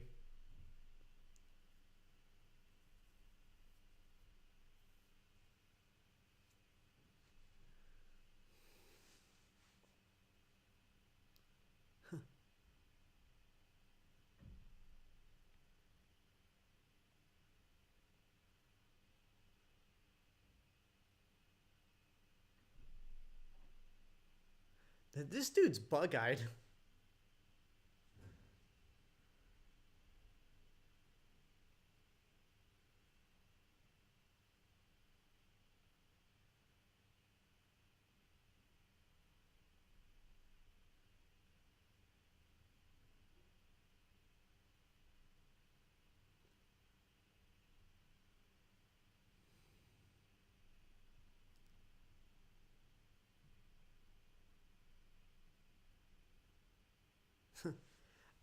But yeah, it's like people have a problem with Peter Parker having all this advanced technology, and yet in the Spider-Man video game, no problem at all. I don't have a problem at all that he has all this tech, this advanced tech.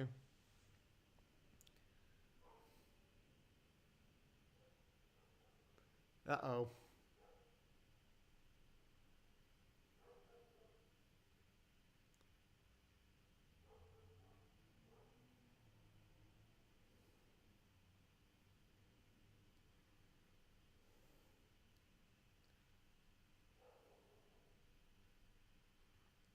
I mean, it's not like you could call any of the Avengers.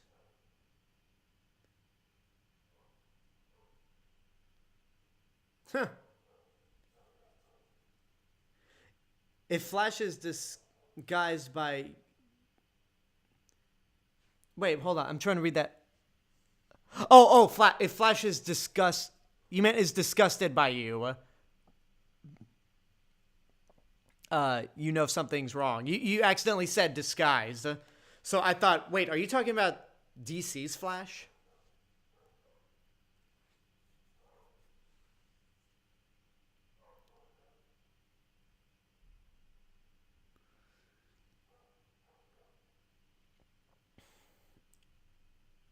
So mini version of Project Insight.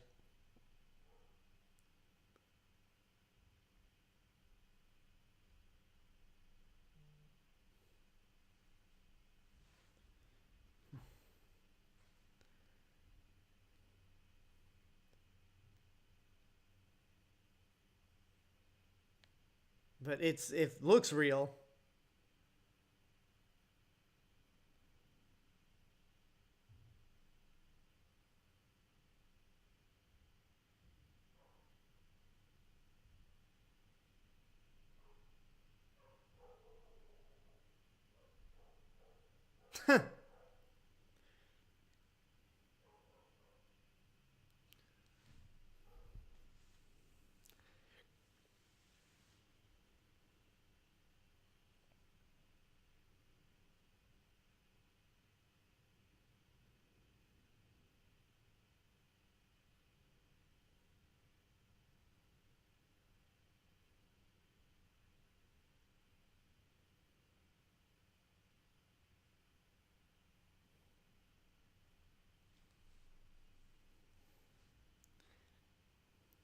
Yep, meant disgust.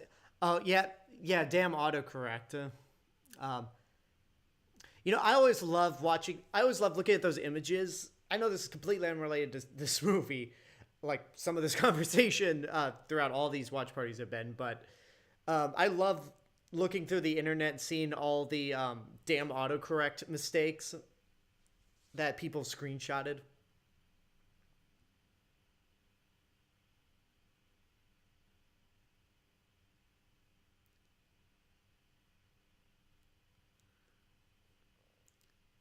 Is there a comic where Spider-Man's like suit, where his suit switches out the blue color scheme with the black? Because the black actually looks really cool.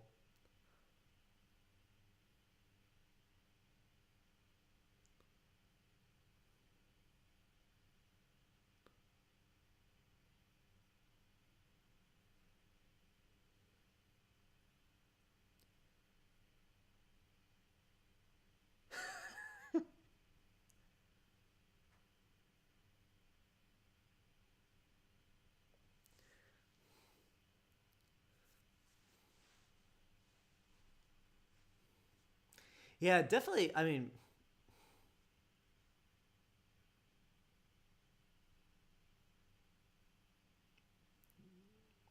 dude, early comics. Okay, Spider's Prime said that the early comics, Spider-Man suit has swapped out the blue for the black.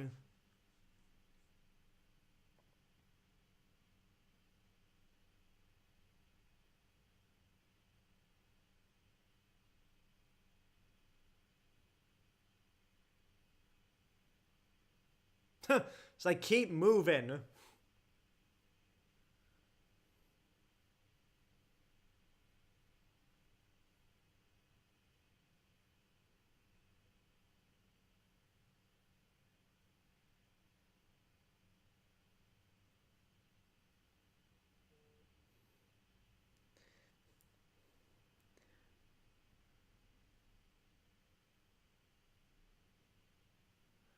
It's like, wait, should we tell everyone the truth about Mysterio?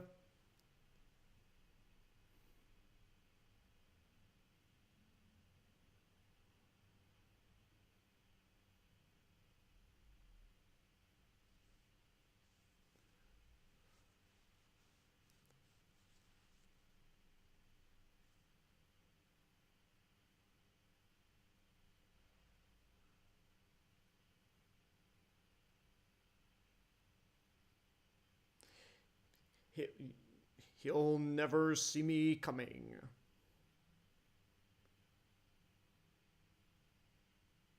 This is an Avengers level threat. We kept saying that a lot in WandaVision. Uh, I'd argue that in WandaVision, because of the hex, it's self contained. And plus, you had. I don't know. Okay, here comes my favorite Samuel Jackson mannerism to come out of Nick Fury.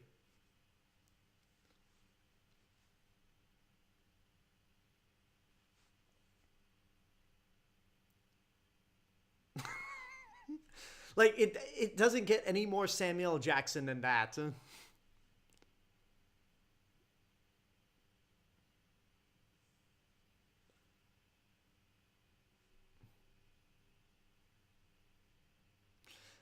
I still love the little flying squirrel aspect of the suit.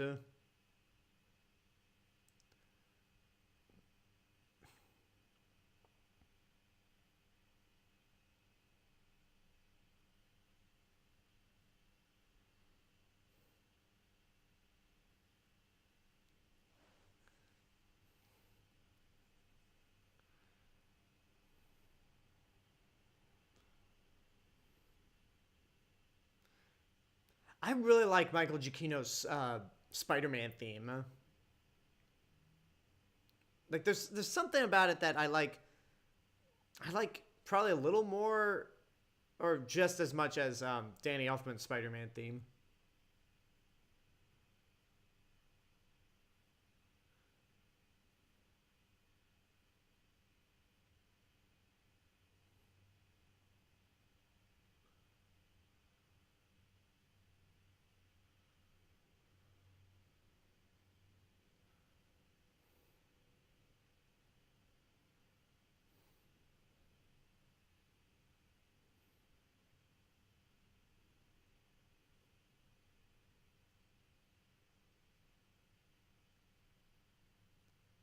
Nice.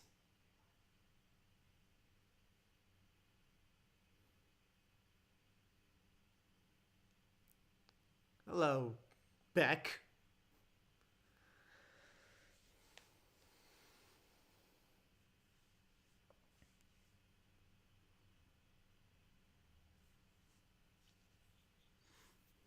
Ooh, come on, you got this. You got this, Parker.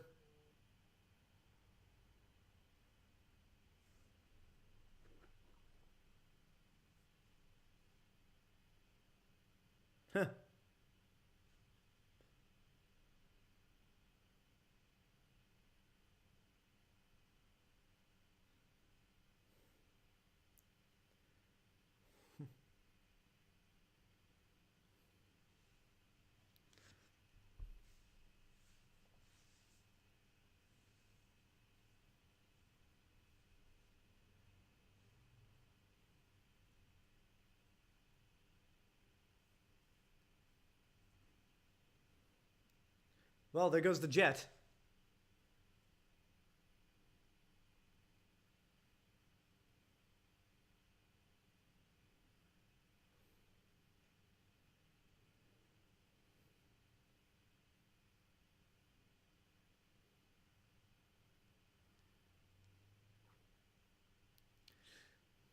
And I'll say this finale, compared to, even though I think Spider-Man: Homecoming is a better movie, this finale is definitely more exciting.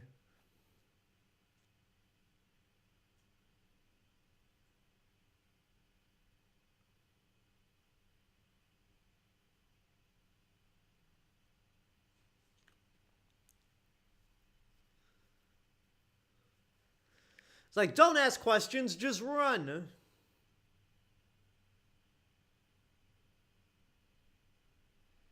Where are you going? Love how Happy is just winging it right now. Yeah.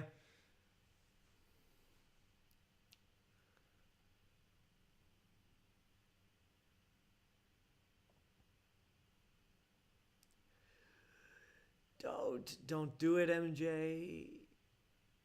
Oof.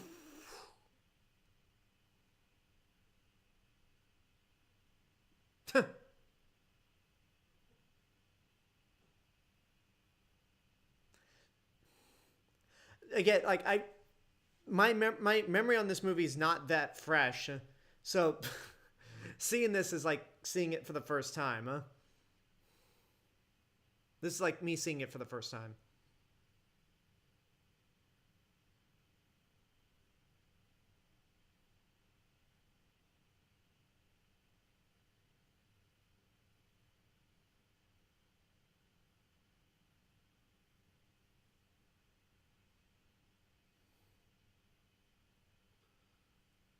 There's some Star Wars sound effects coming from those drones. Like mostly a bunch of prequel sound effects.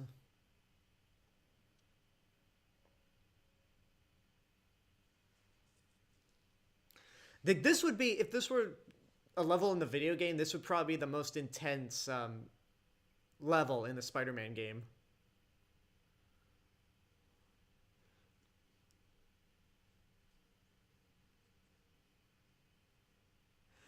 William Clark says, I missed it earlier, but Marvel makes a great Fantastic Four use of Beck's line, see, that wasn't so hard.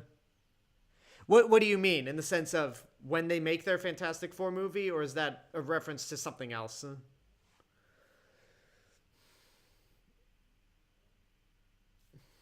Ooh, good lord. And I saw this in IMAX, so oh, this scene was nuts. Superhero landing. Ooh, Jesus. He got sandwiched between those cars.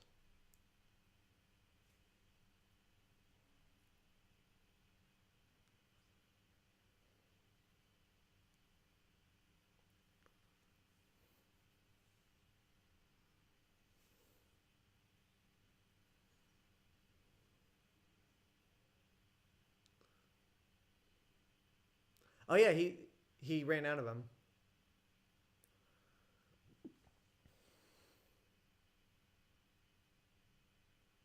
Whew.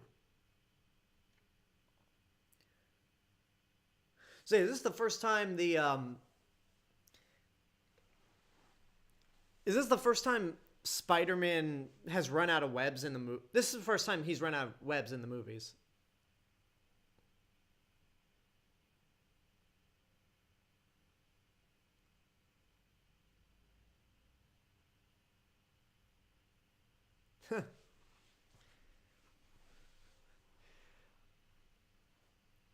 When they make their Fantastic Four film. Oh, you got it.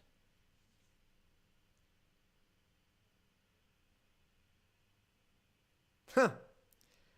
I guess so.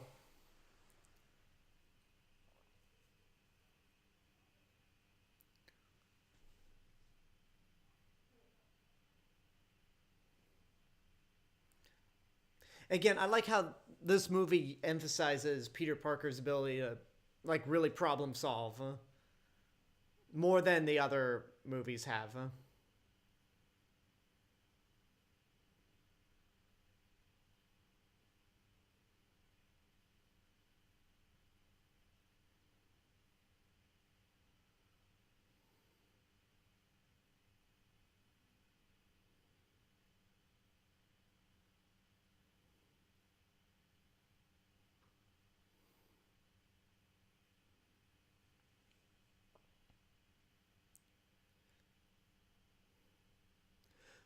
I mean, it has to be because in it has to be this has to be the only time Spider-Man's run out of webs because the Raimi movies had organic web shooters, and even though they changed to mechanical web shooters in the Amazing Spider-Man movies, they never even bothered to address it, like the idea of him running out of webs. I remember I always this scene always stuck out to me, even though I've only seen this movie once. Like such a great use of the spider sense.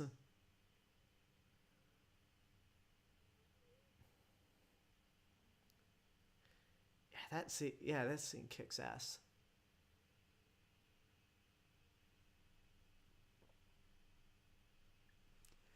No.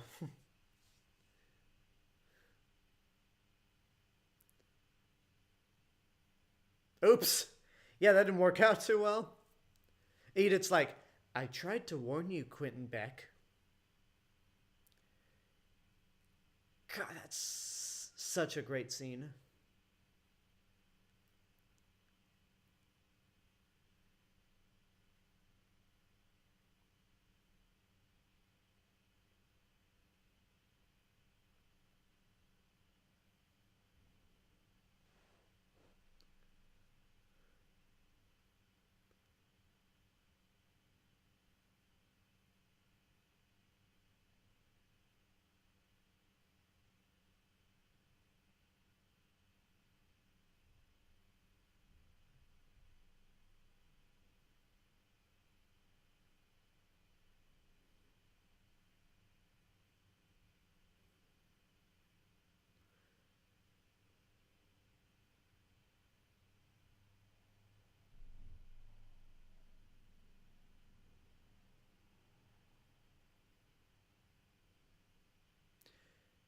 So he actually did get shot. Huh?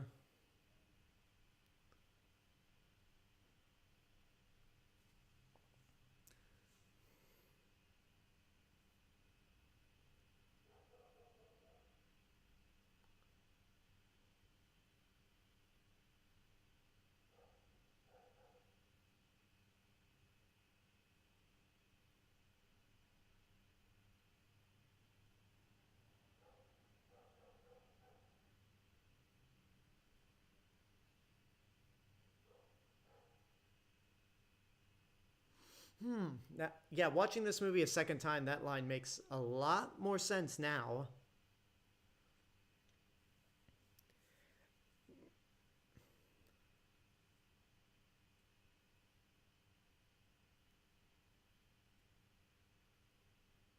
Razorbyke on YouTube says, "I feel bad for Peter here."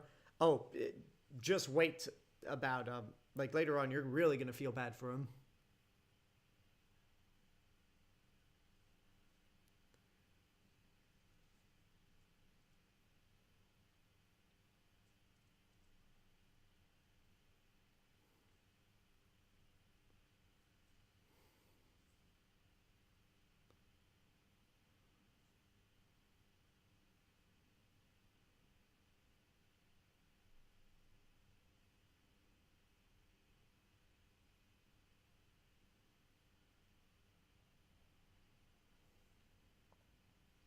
Again, the amount of details are so great. I didn't notice on the first viewing the way Beck pointed the glasses at Peter. That's what I was getting at, said Razorback. Okay, gotcha.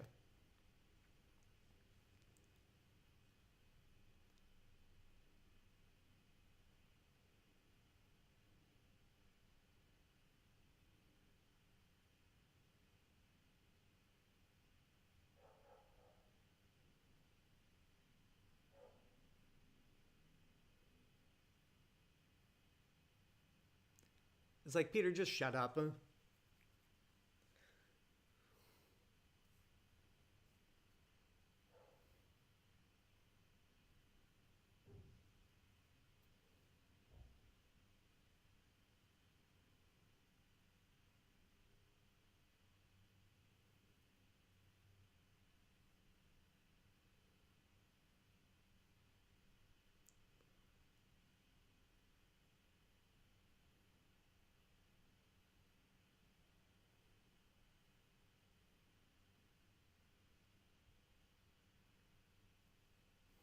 Because I'm broken myself.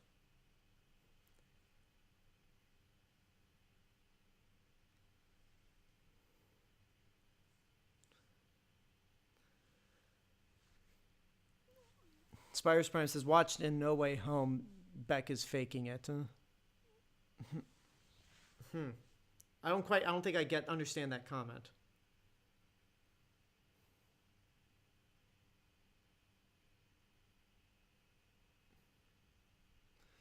Yeah, that suit got damaged. And he was on fire.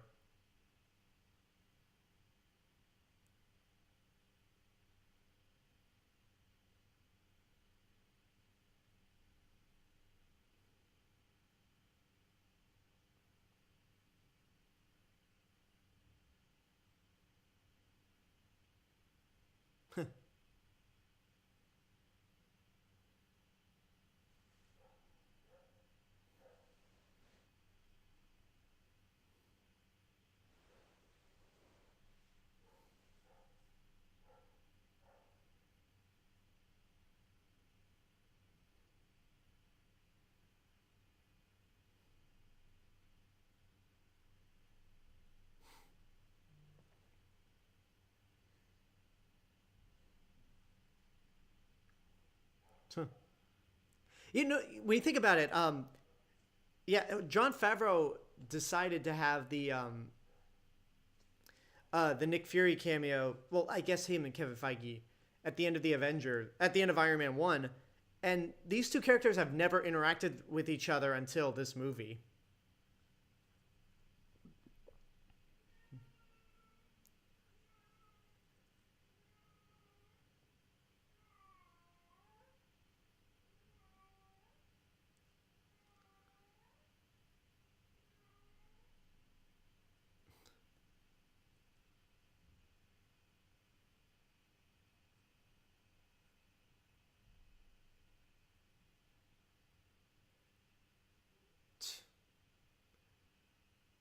Hmm.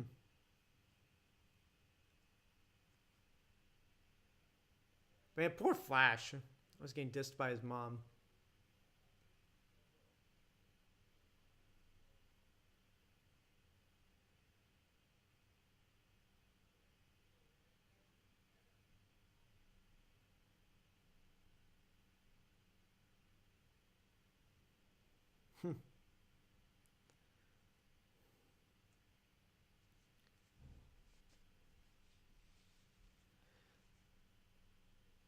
I forgot the just you watched part of the comment.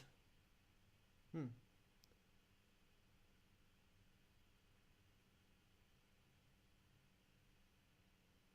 Ooh, awkward.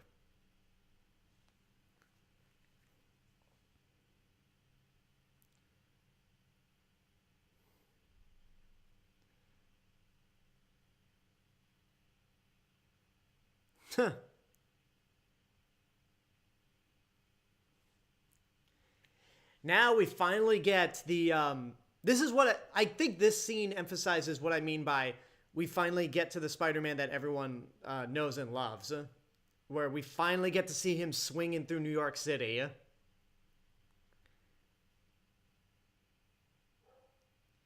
God, these scenes of Spider-Man swinging through New York never get old.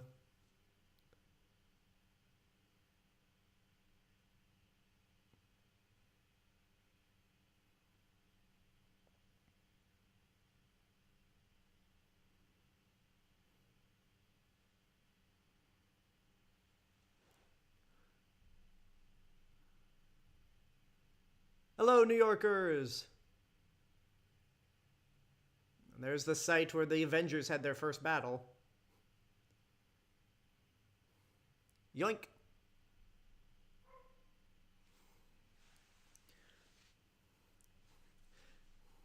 You knew the job was dangerous when you took it, MJ?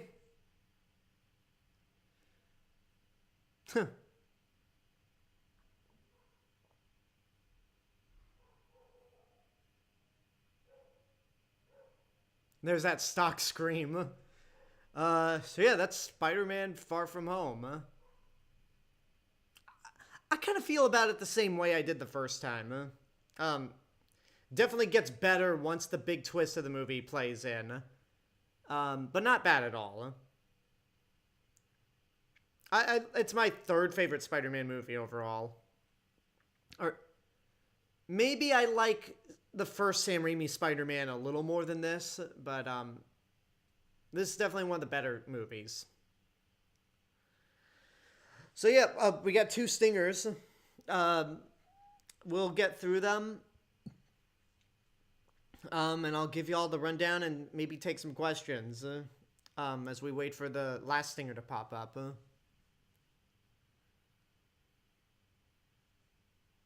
Oh, is it weird that whenever I hear this song, whenever I hear this song, I think of Rugrats in Las Vegas. I love how like high school centric these end credits are for this movie and Spider-Man Homecoming. Tony Revolori.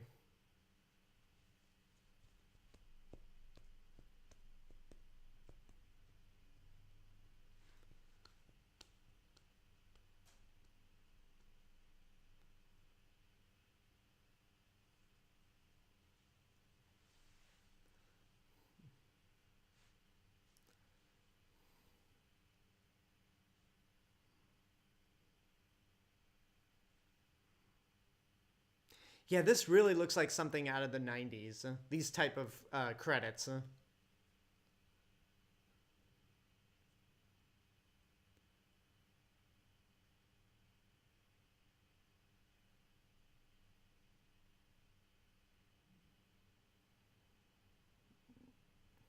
Man, this credits, this stinger blew everyone's mind. It made everyone freak out as well.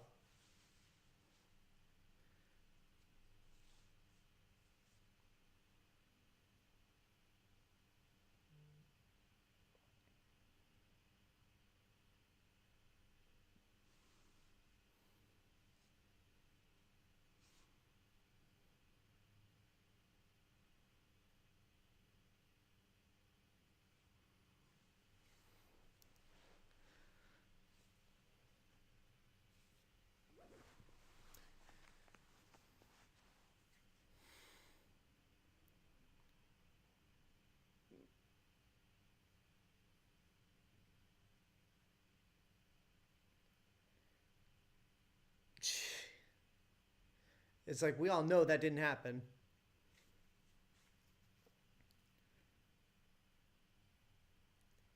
Yay!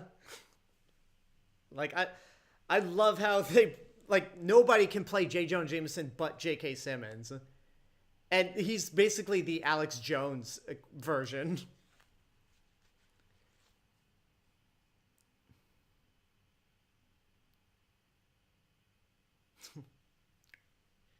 It's like, if that moment wasn't mind-blowing enough.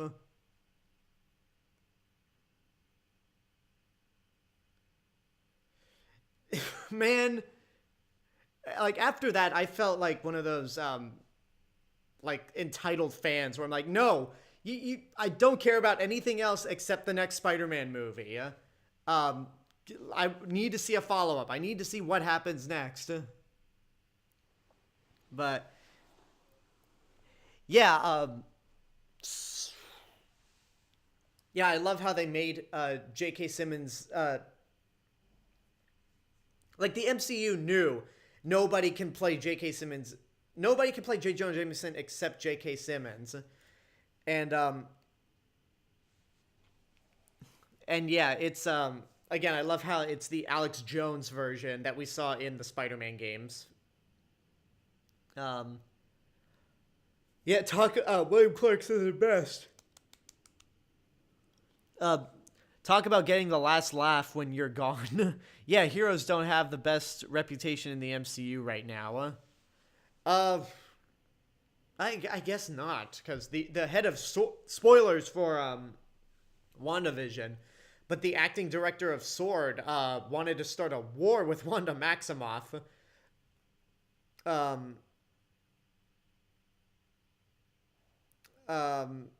The new Captain America is not really well liked. Yeah, it's interesting. So anyway, that's Spider-Man Far From Home, and that's the entirety of the Infinity Saga. Like with the Godzilla movies, with every new MCU movie that's coming out, I will be doing Watch Party exclusively for everyone on YouTube and Twitch. I'm gonna make a full video breaking down the future of these watch parties and how I do them, especially once we get finished with Star Wars and Harry Potter. Which, speaking of which, yeah, May 4th on Star Wars Day, we will be starting the Skywalker Saga with Star Wars Episode 1: The Phantom Menace. Which, you know what, after watch parties of 22 really good movies, with the worst being okay, it'll be nice to get into some bad movies, because those are honestly the most fun to do watch parties for. Yeah, Hayward, you know what? Hayward really did piss me off as well, Razorbike, but I didn't quite understand his reasoning why he was doing the things he was doing. But yeah, it's like every action he did really made me mad.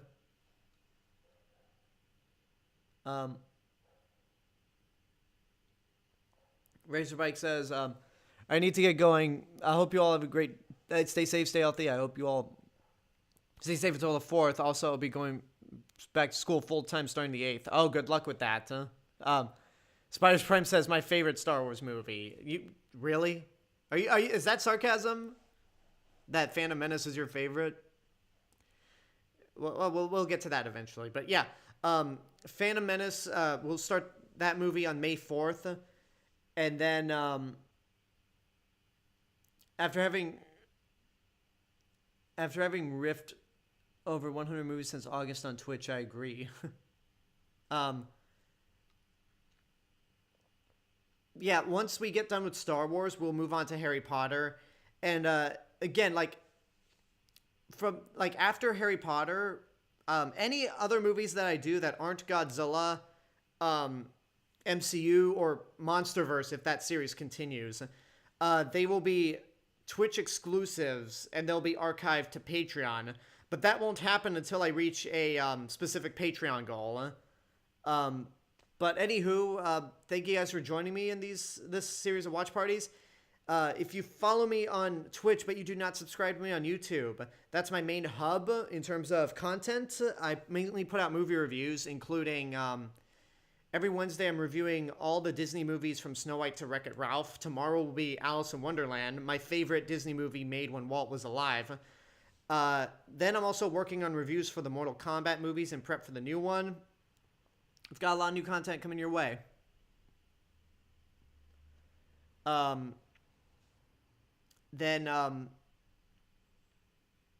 Oh yeah, if you've subscribed to me on YouTube but you do not follow me on Twitch, that is twitch.tv/TheRealMrRobinson.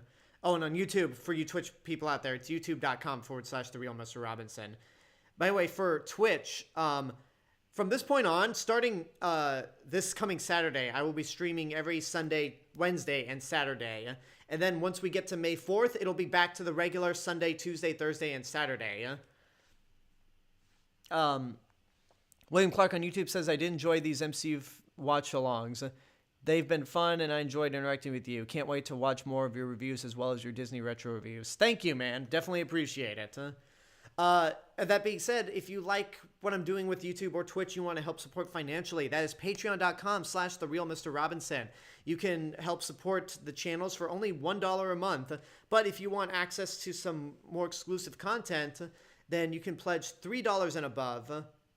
And you get access to stuff no one else gets to see. And if I get to certain goals, I'll be able to do more stuff, like start exclusive watch parties 2 times a month for all kinds of movies. And that will be Twitch exclusive, which will be then archived to Patreon. And I have a bunch of other goals up there. But if you can't help...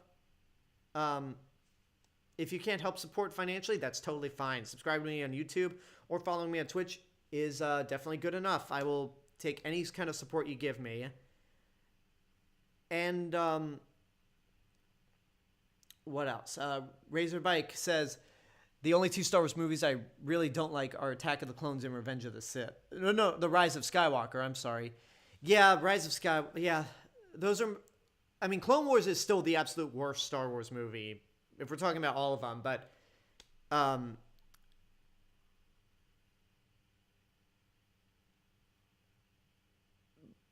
yeah, Attack of the Clones and Revenge of the Sith are the worst live-action movies. Which, yay, Revenge of the Sith is going to be the last one we cover, so we're ending Star Wars on a sour note. No, I'm sorry. Did I say Revenge of the Sith? I meant Rise of Skywalker. Yeah, Rise of Skywalker is the last one we'll be ending with. That pretty much does it for the rundowns. 4 people watching total. Not enough to do a raid, but you know what? We had a successful Twitch raid last night with when we raid Double Toasted. And once again, I have to thank the Chat Attack for raiding me right at the credits of Kong Skull Island. Yeah, Saturday will be Destroy All Humans. So I hope you guys can tune in there for Twitch. And then Sunday on Twitch will be Batman Arkham City, which YouTube crowd, unfortunately, that means there's not going to be any watch parties until, or any live streams until May 4th with Star Wars. So, sorry guys. Anyway, here's the stinger, the end stinger. But yeah, again, if you're on YouTube, please follow me on Twitch. They were Skrulls all along. Especially Talos. Alright, good night, Nick. You have a good night.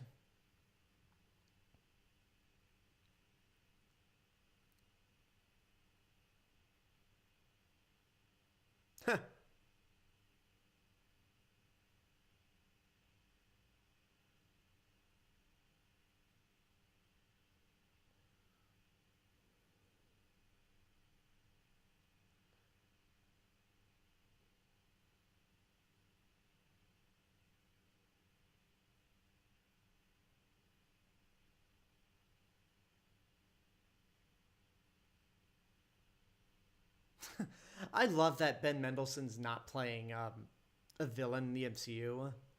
I mean, we'll see what they do with him later on, but it was such a nice and refreshing twist that the Skrulls were not the villains. I guess that's one of the reasons why I liked Captain Marvel a lot more than other people. But sir, we've been working this whole time. What have you been doing?